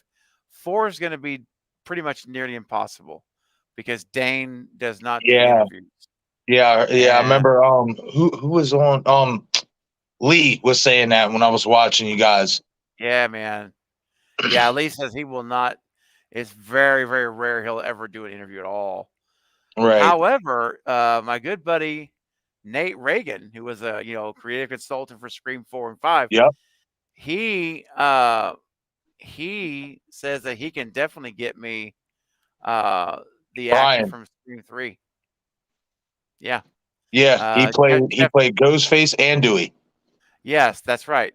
He says he can definitely get him for me, or he's going to hook us up. Yeah. So I'm hoping in August I'll be able to interview him, which will be the Ghostface, for Scream 3. Yep. Then I'm down to 4 and 5, and if I could get 5, I'll be happy there. If I can ever get 4, hey, it is what it is. But I'll certainly try. But I think it'd be so cool for me to. I just something I want to do. I want to be able to interview every Ghostface of the franchise. And as you should, especially this is your favorite franchise. You know what I mean? Yeah, so man, why not knock them all off? That's right. I mean, you know what else would be cool outside of you getting Matthew is if you could get what's his name? What's her name? Nev. Oh my gosh, dude! Yeah, wow. Amazing. Honestly, any of them. Yeah, Jamie Kennedy or Jamie. Dude, I know Jamie would be open because I know Destin said he was supposed to have an interview with him, but their schedules kind of got wonky and they haven't been able to revisit it. That's right. That's right. Well, you know who else would be amazing? It'd be David Arquette, man. Oh yeah, that would be so amazing to interview Dewey. That's crazy, man. I ain't gonna lie, I wouldn't mind Parker Posey neither. Oh yeah. Oh yeah. Yes, Jennifer Jolie herself. Oh yeah, man. Love her in Scream 3. Love her in Scream 3. Like I said, I always thought if they were going to do like a spin-off comedy, if she lived, I would buy into that with her and Courtney. Just a spin-off comedy on their own. Yeah, I'd be man. cool with that. They were gold together. They stole the show, man. They Their did. scenes, they really did. Gail Weathers would find a way. She would find a way. Boom. Yep. My Gail Weathers. Yeah. Right. Uh-huh. Jen says she'd love me to see Roger L. Jackson. Oh, that would be phenomenal too. Trust me. Oh, yes. Yes, the voice of Ghostface on the channel. Man, yeah. That's crazy. I'm gonna try to make it happen. I mean, I've got a list that are my they're on my want list, if you will, that I want to get, at some point. I've just been so blessed to be able to hook up with Max LaFerriere and man. Lee Waddell, the original, and Alan Robinson from Scream 2. That's blessing, man, to be able to interview those 3 movies, Ghostfaces. That's pretty awesome. So I'm assuming William Sharp is the one who played Ghostface in Scream 5? Let's see. I was looking on there, but they don't. Normally it says Ghostface, but it doesn't. Yeah. Did I miss it? Maybe did it say I Ghostface? think. Hold on, I'm looking at him now. I saw the stunts, but I don't. I think he is. I think he is the stuntman behind Ghostface in Scream 5. Okay. You're on IMDb, right? No, actually, he's actually Ghostface for VH1 Scream. For the TV series. Oh, the TV series. Yeah. Yes. Brandon James, or was that season 3? No, I'm season 3. Season 3. Okay. Yeah, I've gone through here. I don't know what you want. I got Paul Burke, Timothy, John Copeman. See, they're just stunts. That doesn't say right. Dino. Oh, I got him. Keith Ward. I was just looking at Keith Ward right now. Yep, Keith Ward was stuntman that wore the Ghostface costume in Scream 2022. Okay. Yeah. Oh, he's a SAG member. Yeah, there's no way. I can't. Yeah, until after everything. Possible. Yep, the strike's gonna have to end for me to get a hold of him. Too bad. Bro, I mean, that's all right.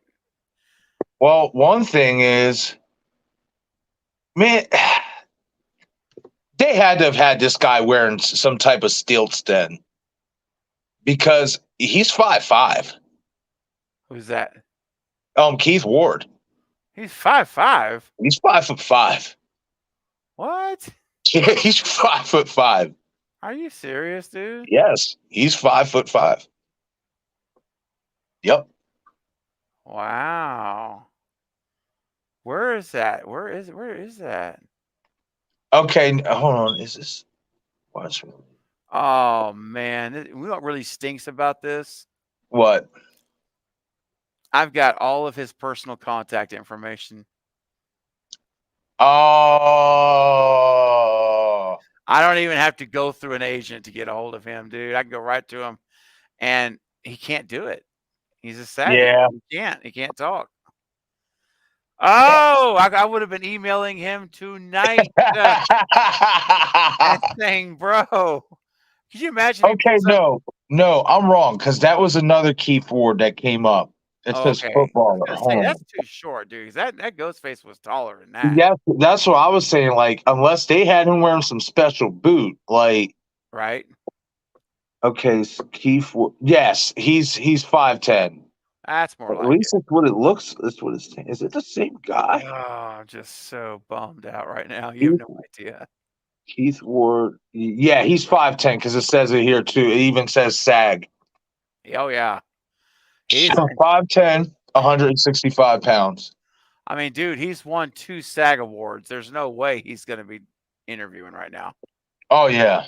No way. He was nominated for 2 SAGs. Sorry, nominated. But there it is. I'm looking at his information, and I'm just like, oh my gosh. Oh well. You know what? When the strike's over, I am messaging. I'm going to be reaching out to him, and we'll try to get him on for the Ghostface for Scream 5. And Right. you know what? If he looks at when he looks at my channel and he sees Ghostface 1 from Ghostface Scream 2, Ghostface Oh, Scream you'll get 6, him. I think You'll that's get going to be credibility that's going to help. Yeah, You'll that's get going him. to help. Yeah, I think you'll get him. I do too. I really do. Well, that's And something to look forward to. he's from Ireland. Oh, nice. Yeah, he's from Ireland. I don't know if he's got the Irish accent. I wonder too. Man, he's got some credits. He's did Watchmen, Raising Leon, Vampire Diaries. Ant-Man and the Wasp. He was nominated for Screen Actors Guild. That's right. I see it says DC Extended Universe. Yep. Uh-huh. Wow. Oh yeah, man. Definitely got some credits under him. Oh yeah. That's what's up. That's right. Ashley says Stu is the hero. Stu is a legend.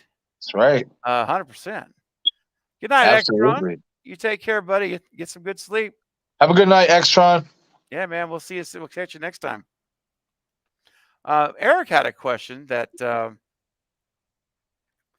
wanted to bring up from earlier. I don't know if Eric's still with us or not, but he said, I heard there was a probability that Radio Silence comes back to be producers on 7. Any thoughts on that? So I know that my friend Critical Overlord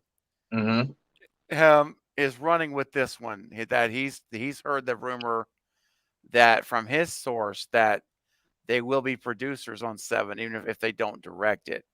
Okay. I honestly don't have I'm neutral. Right. I don't have information either way. It seems kind of odd they'd be listed as a producer, but you know what? They sometimes do those producer titles as honorary titles, and you get a little bump. You get a little kickback for So and plus, I guess go ahead. These are their characters, so they probably want something out of it. I mean, it's possible. That's a possibility. So I'm fine. I mean, they've still got executive producers Marianne Madalena. Yep. Which Craven's right-hand producer for all those years. Yep. Of course, Kevin Williamson. Now Courtney Cox is his executive producer. So I could see it being, Matt and Tyler. Yeah. Being on there. So it wouldn't surprise me if they are, but it also wouldn't surprise me if they weren't. Right. Either way, honestly. Yeah, I'm right there with you. I'm neutral about it. Yeah, I'm totally neutral. If they can if they can negotiate that, then more power to them. Yeah, absolutely. Yeah. All right.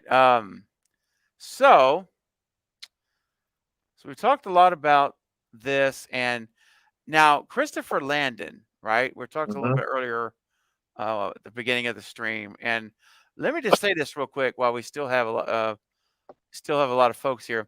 If you have not smashed that thumbs up button, guys, please hit it right now on the live stream. It will really help the stream as we're still continuing to be live. It will send it out to more. The algorithm will send it to more people. So if you haven't done so, we're at 49 likes. Dude, we're almost at 50. And I would love to see us be at least 60 before this thing's over. We can do it. We can do it. Yeah. That's right. So if you guys would do that. Oh, we're at 50. There we go. Let's get 10 more likes, man, at least in this stream. That would be wonderful. But also, I want to share with everyone in 2 weeks, actually less than 2 weeks, Marcus. Yep. You know what's up. Yes, I do. We are going to have the 10,000 subscriber celebration party right here on Saturday, August 12th. It starts at 8 p.m. Central Time. The link for this is already set up on the front of my channel. So any of my moderators who are still here, I know Jen is still here. Not sure who else may still be here, if Val's here. But Jen, if you wouldn't mind posting a link in the chat for this stream, I would love, if you have not hit the like button yet, I would like to get that thing as high up as we can get it, because It's going to be a party of parties, Marcus. That's right. I mean, we're going to be playing games like Horror Wheel of Fortune. We're going to be playing trivia games. Eric, the Bearded Entertainment, is making paintings that he's going to give away and other prizes. I think he said he's up to 13 prizes. Wow. To give away on that stream. And it's going to be, in fact, one of those he's working on right now. He's making a Billy the Puppet painting. Nice. And check this out. Look at those eyes. Nice. Oh. Nice. And you can see the spiral on the left cheek starting already. Yep. He's working on this. And when this is finished, this will be one of the paintings that will be given away on the 10K stream for prize winners. If you win a Wheel of Fortune rounds, you'll get a prize. And awesome. Also, hey, Marcus, check this out. You've seen the new Stew Train tickets, right? Yeah. Yeah, isn't that awesome?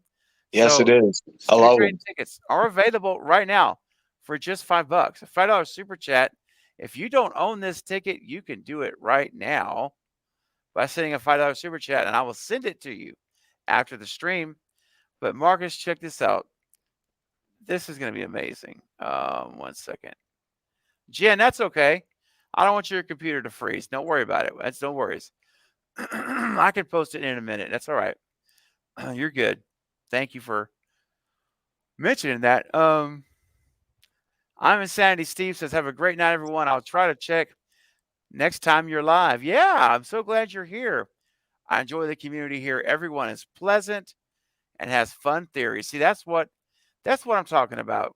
Yes. Thank you so much, Insanity Steve. And for everyone here, thank you for letting for Steve, when he says this, you should all feel good, because that's a reflection not just on myself and Marcus here on the panel, but it's to all of you in the chat, welcoming Steve, accepting and being respectful to each other. And that's the kind of stuff that makes people want to come back. That's right. Because this is the community that we're built here. So, Sandy Steve, you have a great night. I will be looking for you on my next live stream. I hope you can make it. Oh, thanks, Eric. Eric's going to post it.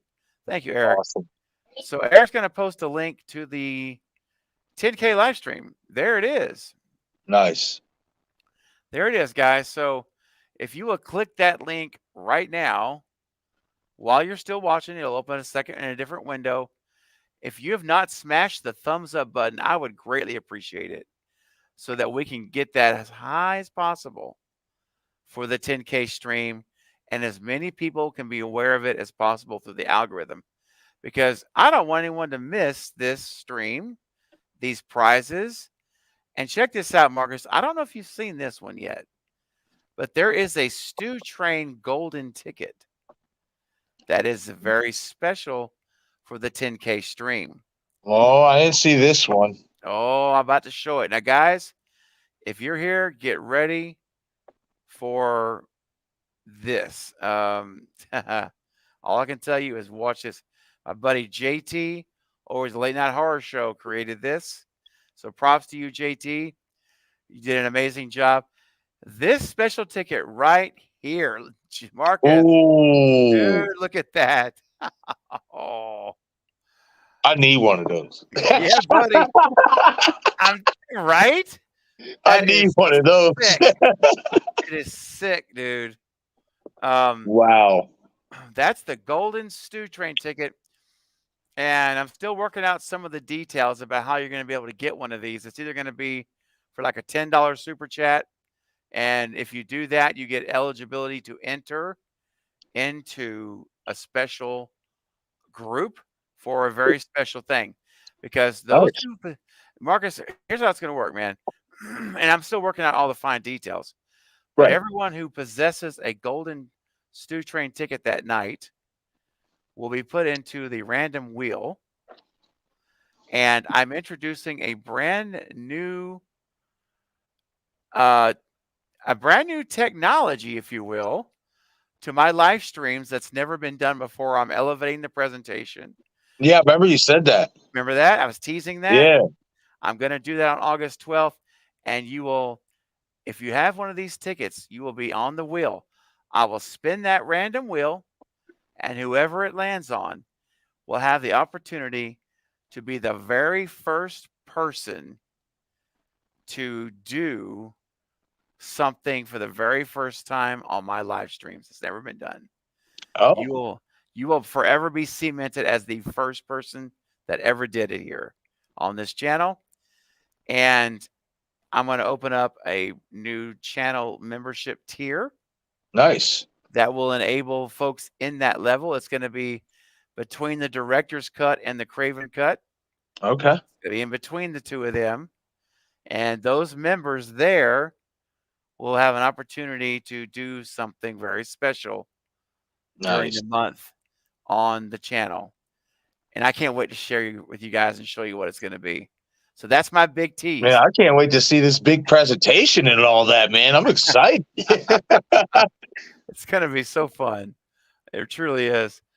Thank you, Eric, for posting that. And Heather coming in with a $5 super chat. Thank you, Heather.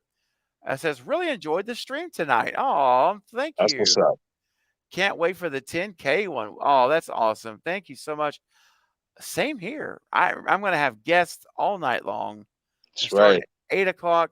Marcus is Marcus is going to be on there at some point. That's right. I'm gonna have people scheduled because it's going to be insane. But I want to try to get as many people as I can that have been a part of this channel and mean a lot to me personally to make it. And it's just gonna be a party. Yes. Right? It's gonna be a party. Absolutely. So Heather, that's very kind of you. I'm so happy you've enjoyed tonight. That's what we're doing it for you guys to have a good time and kind of escape everything for a couple of hours and talk about Scream. And that's what we've done. So right. Bro, that's how it was the other day when we dusted Jamie and Val did that 10-hour live stream covering Saw. We covered the first 4 films, and then we were waiting for the trailer, and then it finally dropped. It was nuts. Man, I don't know if you heard me in the chat. I thought that was Sunday. Yeah, I did. I don't know how I got twisted on that. Oh, it's okay, buddy. Because we still got 5. We got 5 through 9 to finish. So if you would like to come on that one, you know what I mean? Even for like one of them or whatever, we can definitely make it happen. Cool, man. Okay, that's good to know. Yes. And it's of course with me going home, my schedule is going to get a little bit back to like it used to be, a little harder. Right. Being up here, I have so much flexibility in my schedule. Right. Somewhat. Not as much as you would think, actually, but anyway, we'll figure it out. I would love to. I would love to. Absolutely. But you know what? Right now, Heather, for your super chat, sometimes in life, you just got to break down and Marcus, you just got to break down and taste the biscuit. So I think it's time to do it, buddy. Let's taste the biscuit, man. Here we go. Taste the biscuit. Taste the goodness of the biscuit. Taste the honey sauce. Taste the goodness of the biscuit with the honey sauce. The honey sauce. Don't get none of that honey sauce on me. Right. Dude. Oh, man. Thank you, Heather. That's so kind. People are digging the golden ticket, man. Bro, that golden ticket is fly. Yeah. That golden ticket is something else. It is. Every time I look at it, I'm like, dude, that looks so good. Right. Deontay says, well, thank you, Russell. I'm glad you're having a good time. Deontay says, take me, pick me, say yes. Yeah, well, I want to know, is when Scream 6, when it dropped on DVD and the Steelbook, did they have the deleted scenes in it? When Scream, say it again?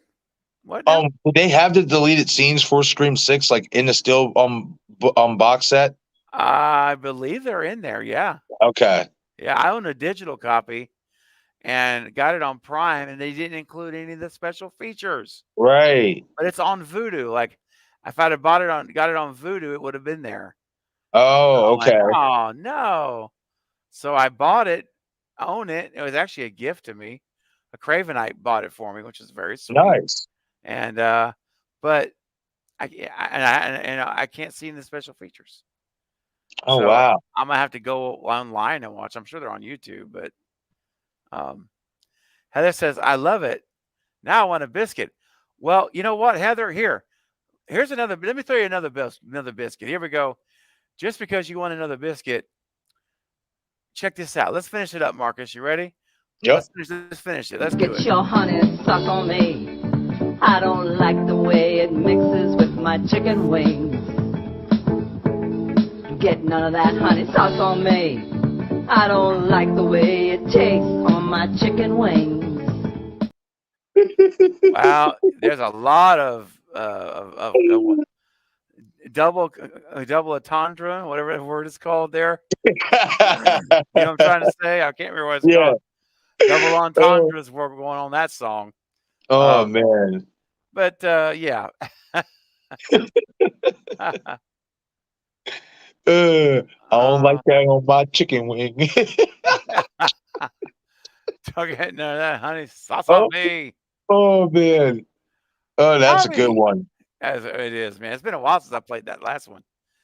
Robbie Olson, hey from Toronto. Steven can't always be live because I'm busy at night, but I always go back and watch your streams. Robbie, thank you, man. Because listen, the replay is just as important. It really is. If you can't make it live, for you to go back and watch that replay, it helps. It still helps it out because at that point, it treats it like YouTube treats it like a video. Yeah, and you know that really helps. So I appreciate that, and I'm glad you enjoy it, and I'm glad you're here live. You know, I know it's getting really late. Our stream count's getting lower because it's a work night, and I get it. We start losing folks around this on if it was Saturday, we'd be 45 people right now.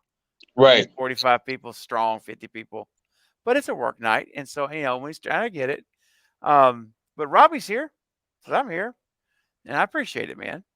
That's right. Yeah, Eric is right, and Eric and I were talking on the phone earlier about some of that commentary, Marcus. And so I'm gonna, Eric, now that you brought it up, I think I'm gonna go ahead and share it here on the stream because it was very, very, very, very interesting. And I mean, I tell you what, Eric, if you're open and can come on, let me know because we're gonna go for a little bit longer, but not much longer. But if you want to jump on for a few minutes, you're welcome to, and I'll let you tell the commentary that you were telling me about because I haven't seen it. But Eric was telling me about a particular part that was very interesting indeed. So, Eric, you let me know, man. If you can't make it, I'll just tell it. If you can make it, just leave me a note. See, now I know what I'm going to be doing tonight, too.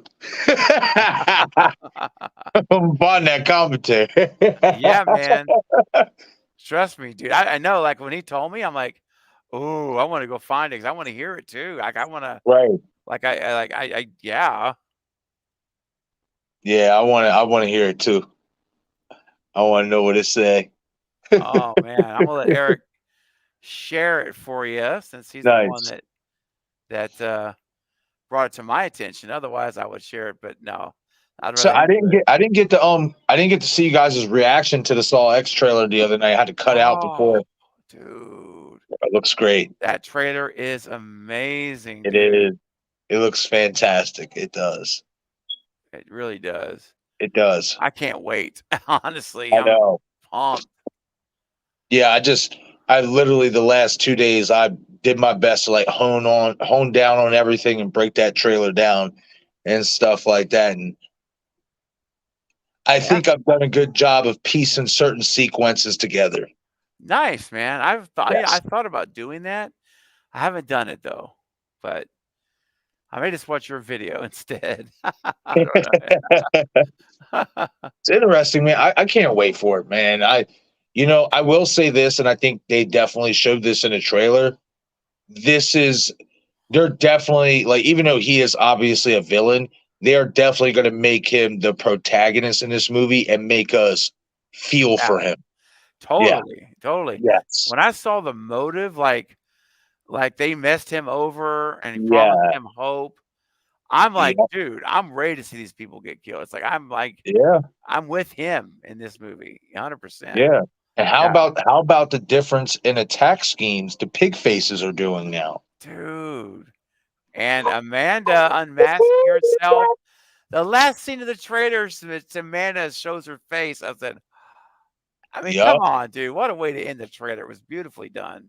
Yep. And I will say this, I miscalculated because that isn't Adam.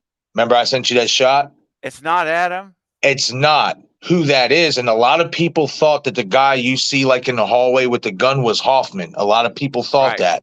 It's not. That's Stephen Brand. I don't know what his character's name is, but I'm assuming he's playing a cop. But that's Stephen Brand. After I slowed it down and got a clear shot, that's him because he has the flashlight and he has the gun. Okay, so it's not Hoffman. Nope. I'm glad you cleared that up, man. Yeah. All right.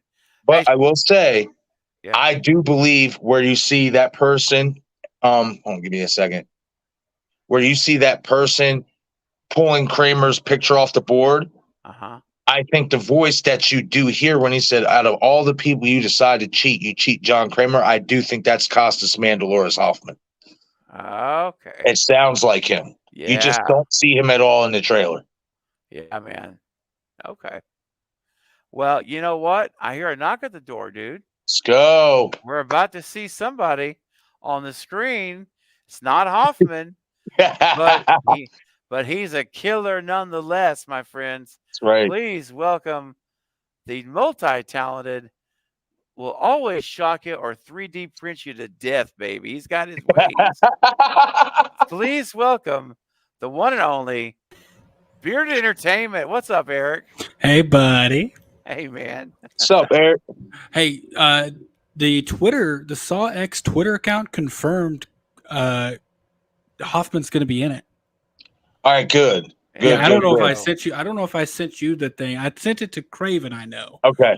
But yeah, I think you did. I just got to check my own messages. Yeah, but the Saw X Twitter account confirmed he's going to be in it, and I mean that was like undeniably his voice, right? Yeah, that's right. I got the image you sent me, Eric. I got it right here. Here's the thing. I hate being a negative guy, but the more I think about this trailer, I want to know how y'all feel about this because I rewatched the first one the other day. Mm-hmm. The thing that made that movie great is you had no idea what was going on, right? Yeah. You didn't know who the killer was. You didn't know why they were there. You didn't know how they got there. And after watching the Saw X trailer again, I feel like it gave us all those answers, right? Like we know it's at least Amanda and Jigsaw. We know why they're there.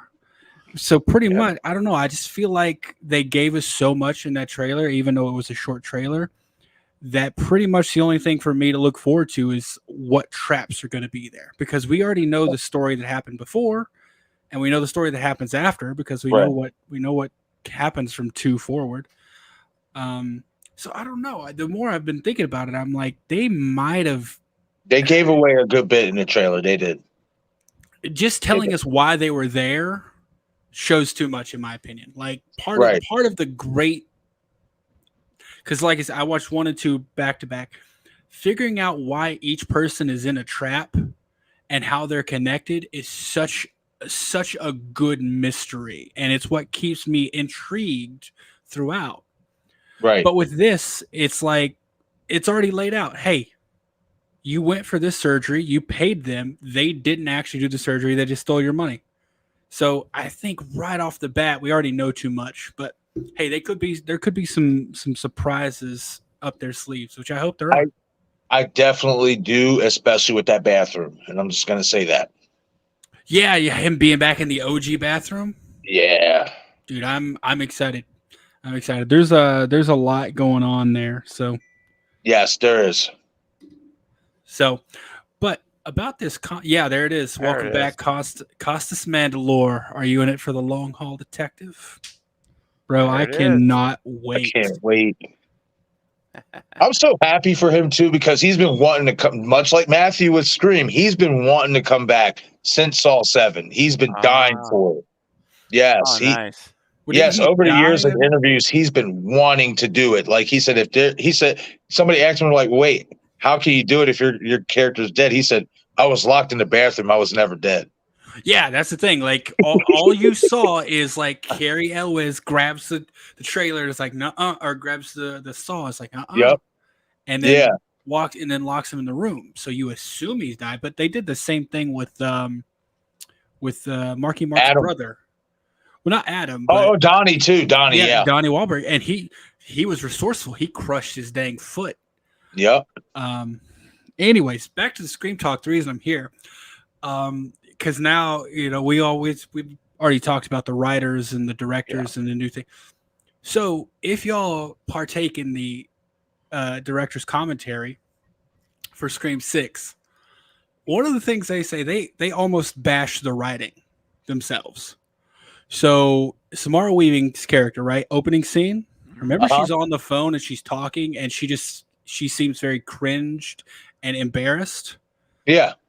The directors in the commentary say that was Samara's genuine reaction to the dialogue she had to say.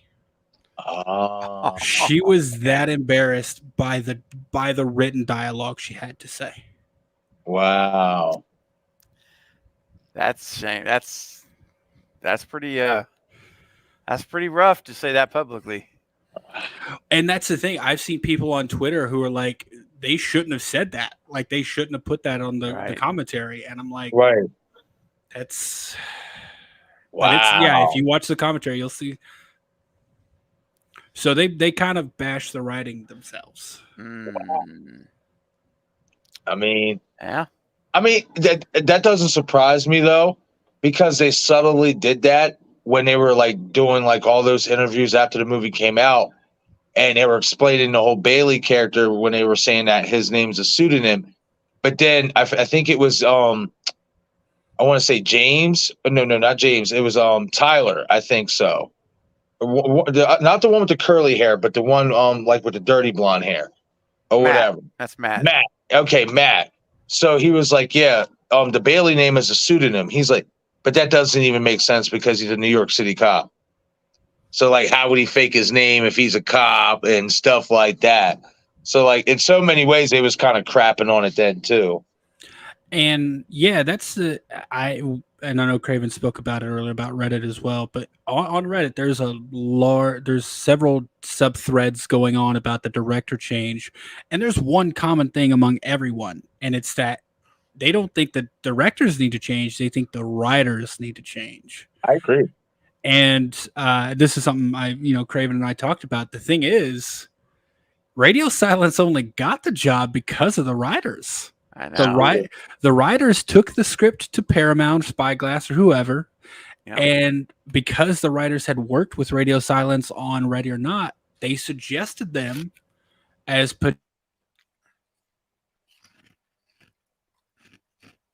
Oh, you cut out, Eric. Muted.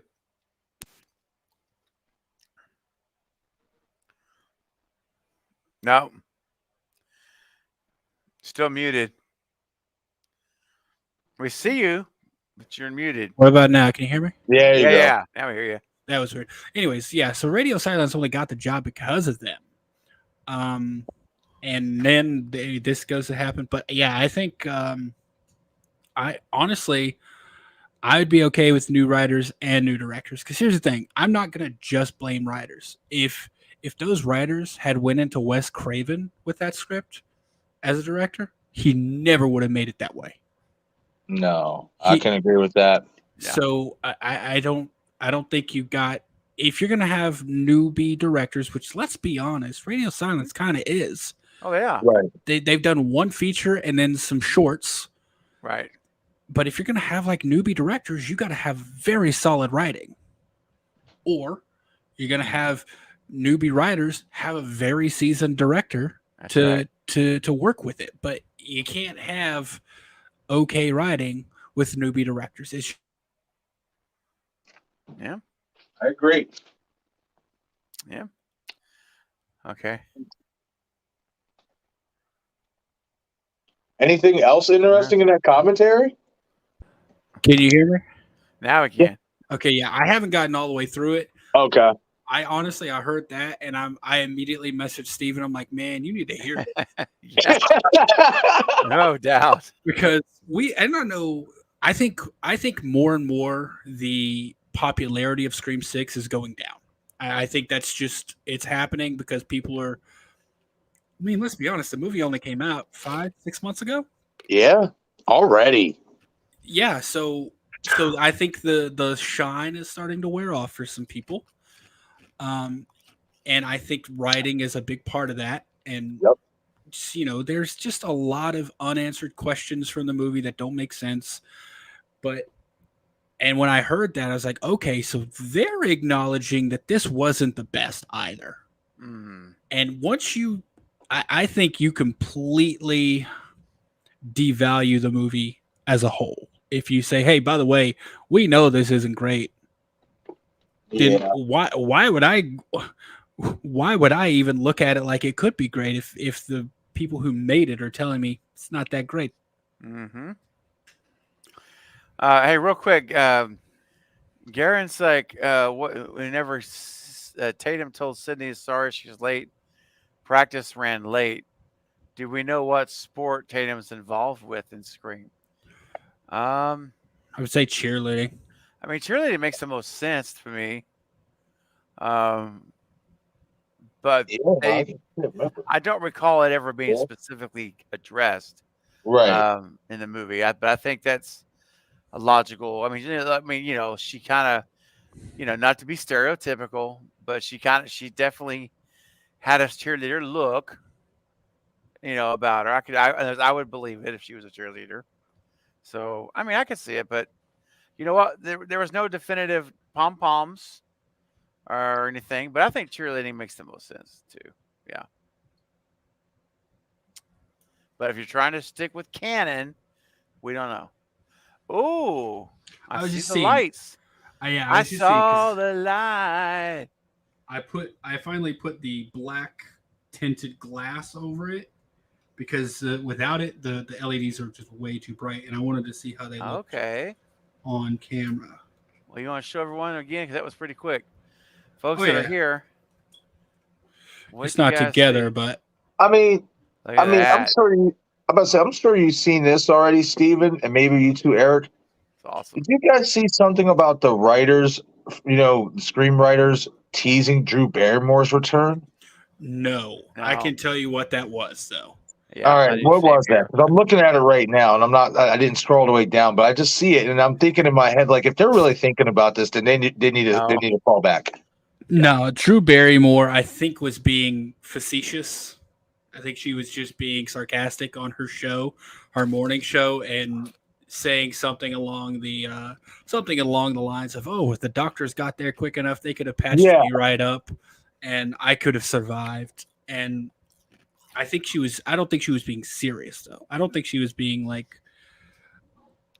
I don't think she was being sarcastic technically, because sarcastic usually means mean. Right. But I think she was just. I think she was just joking around, honestly.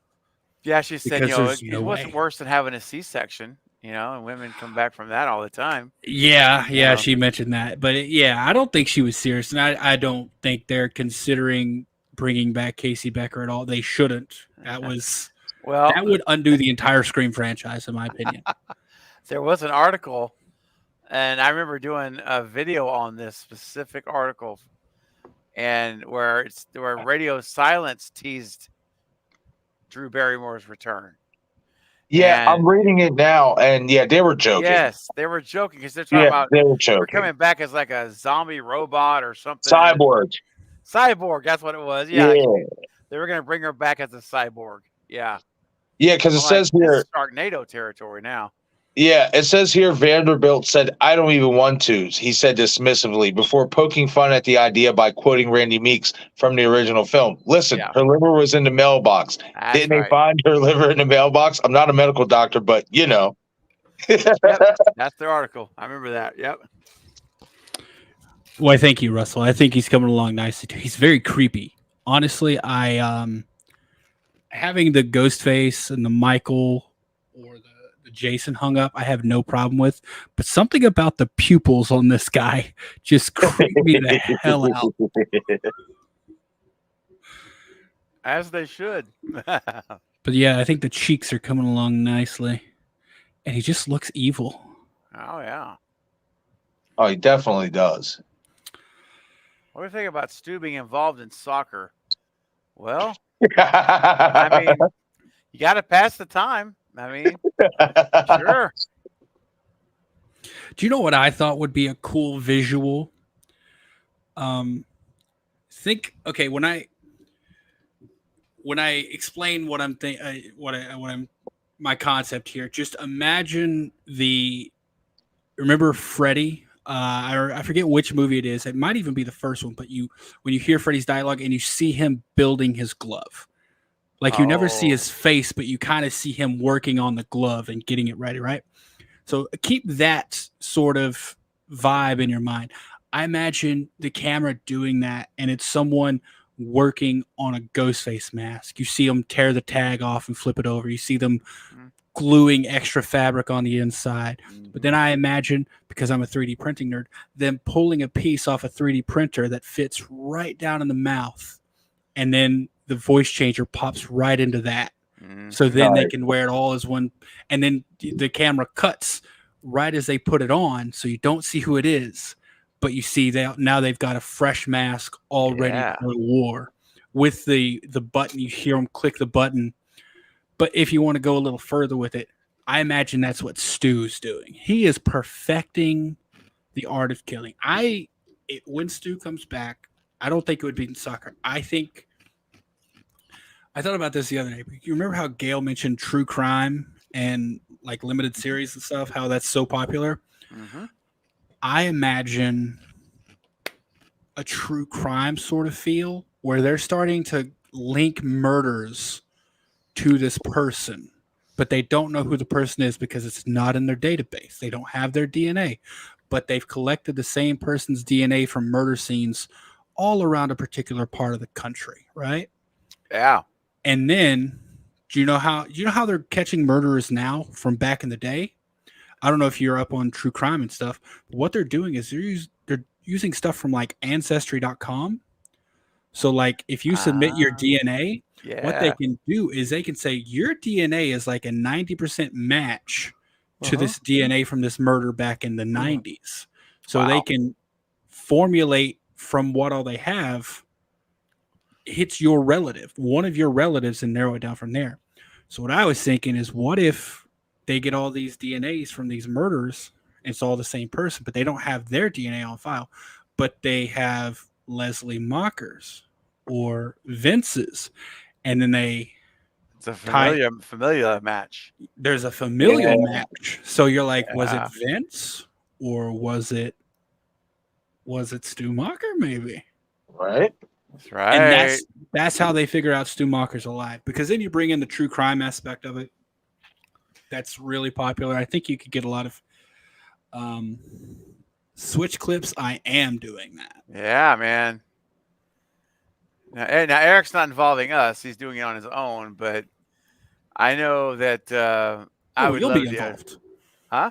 Y'all will be involved. Oh, okay. You're at least gonna have if you want to be. I definitely had. Oh yeah. I definitely had a little montage segment that would include several creators doing YouTube clips, reading lines that I would throw in there. So, heck yeah, definitely. If you want to be involved, you're more than welcome to. And to throw this in, me, Destin, and Carrie, for the most part, we're going to be working on a Scream fan film as well. Really? Yeah, we talked about this last year. It's just we got to get the timing right and stuff like that. But we want to do a Scream fan film surrounding Marine. Marine Prescott? Oh, nice. Yes. Okay. Yes. That's cool. something that and it was so funny because I remember I was talking about it and Carrie was in my chat and she had brought it up. She was like, "Oh my God, Ghosty." She was like, "I've always wanted to do one too." And I'm like, well, let's talk, you know, like, you know, and I will say this, like, basically, like Carrie, like basically did a rough draft on like how she envisions Marine and stuff like that. Carrie got it. She did really good. She did really good. Fantastic. Jen says she wants to be in. I want in. No, Yeah, that's let's right. talk about it. Yeah, let's talk about it. I mean, there's a lot of good fan films out there, and I mean, even right now, I can think of like 4 different ones in the works that I'm really excited about. Right. But I think with Scream, that's all we're gonna have for the next 2, maybe 3 years.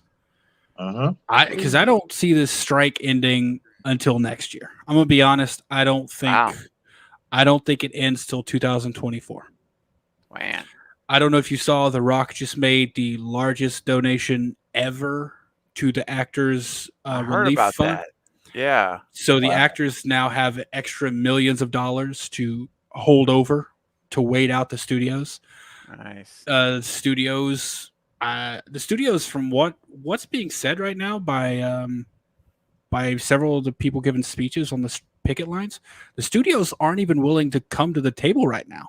Like they're not even trying to negotiate.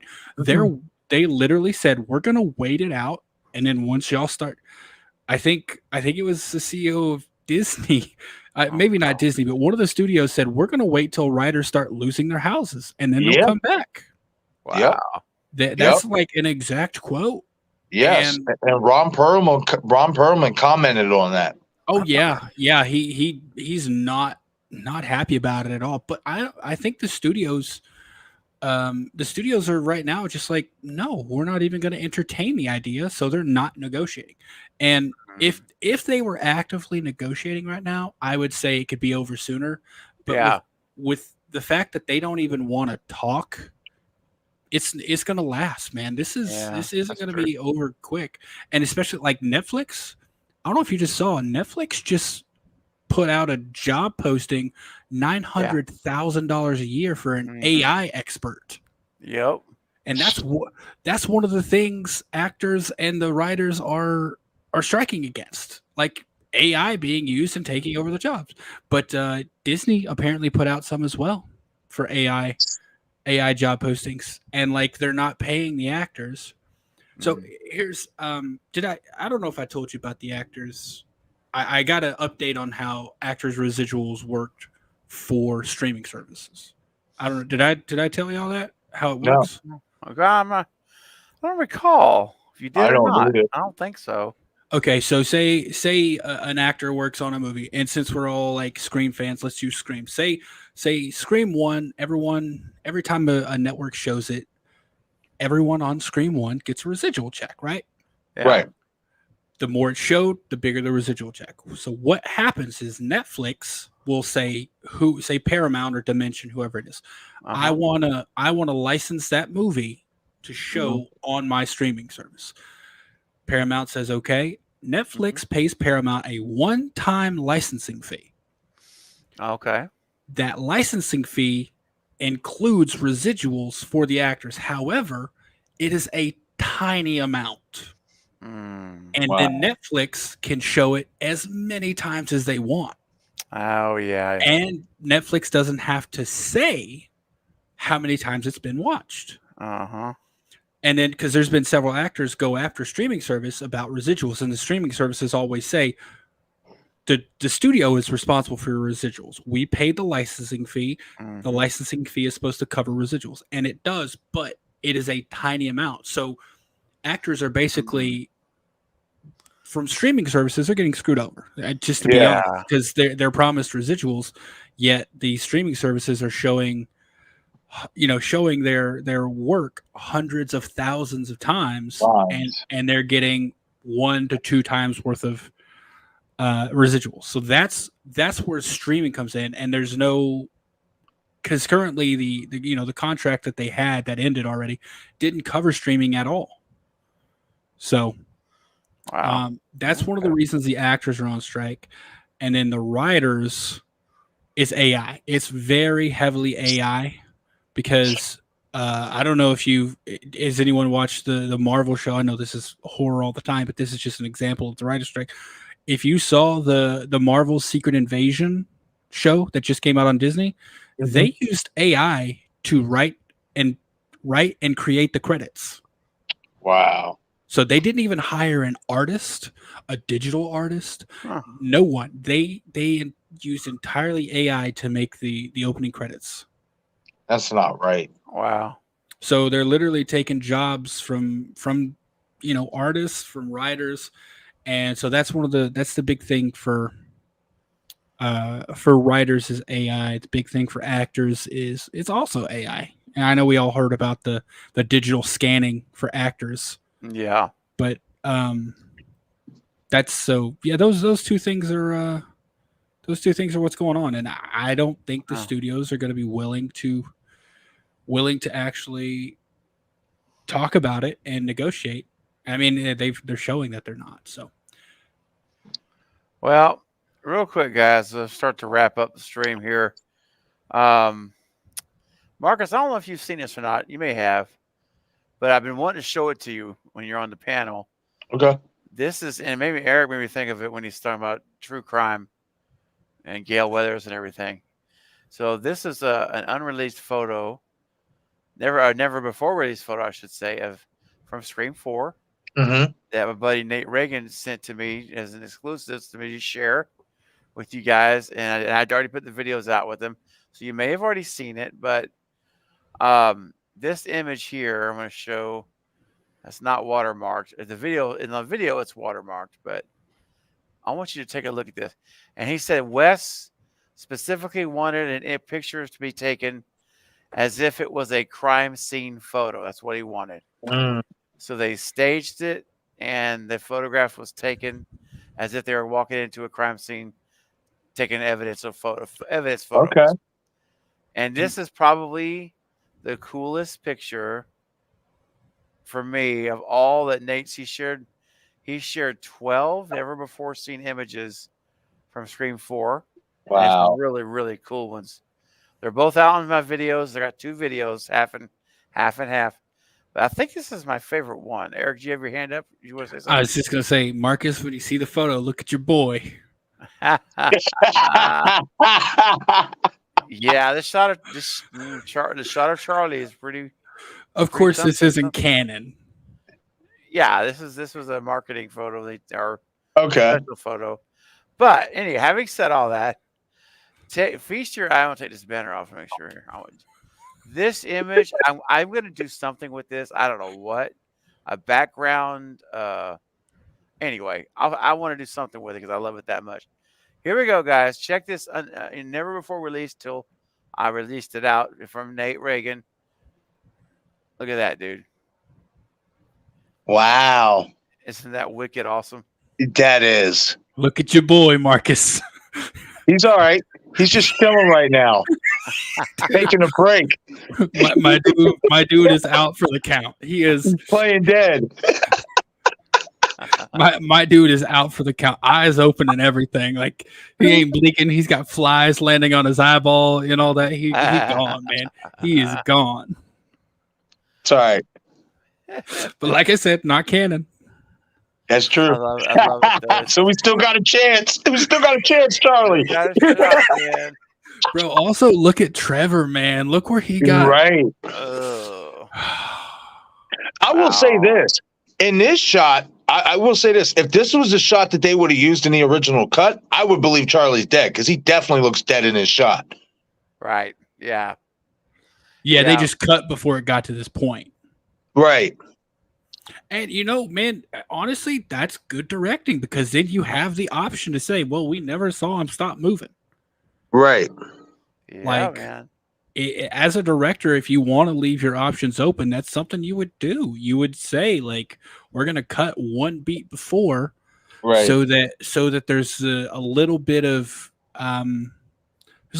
questioning in there. It's like, did we really see him die? It's the same way with Stu. If they would have held there on Stu for like 2 seconds longer and you saw him stop breathing, I'd say he's dead.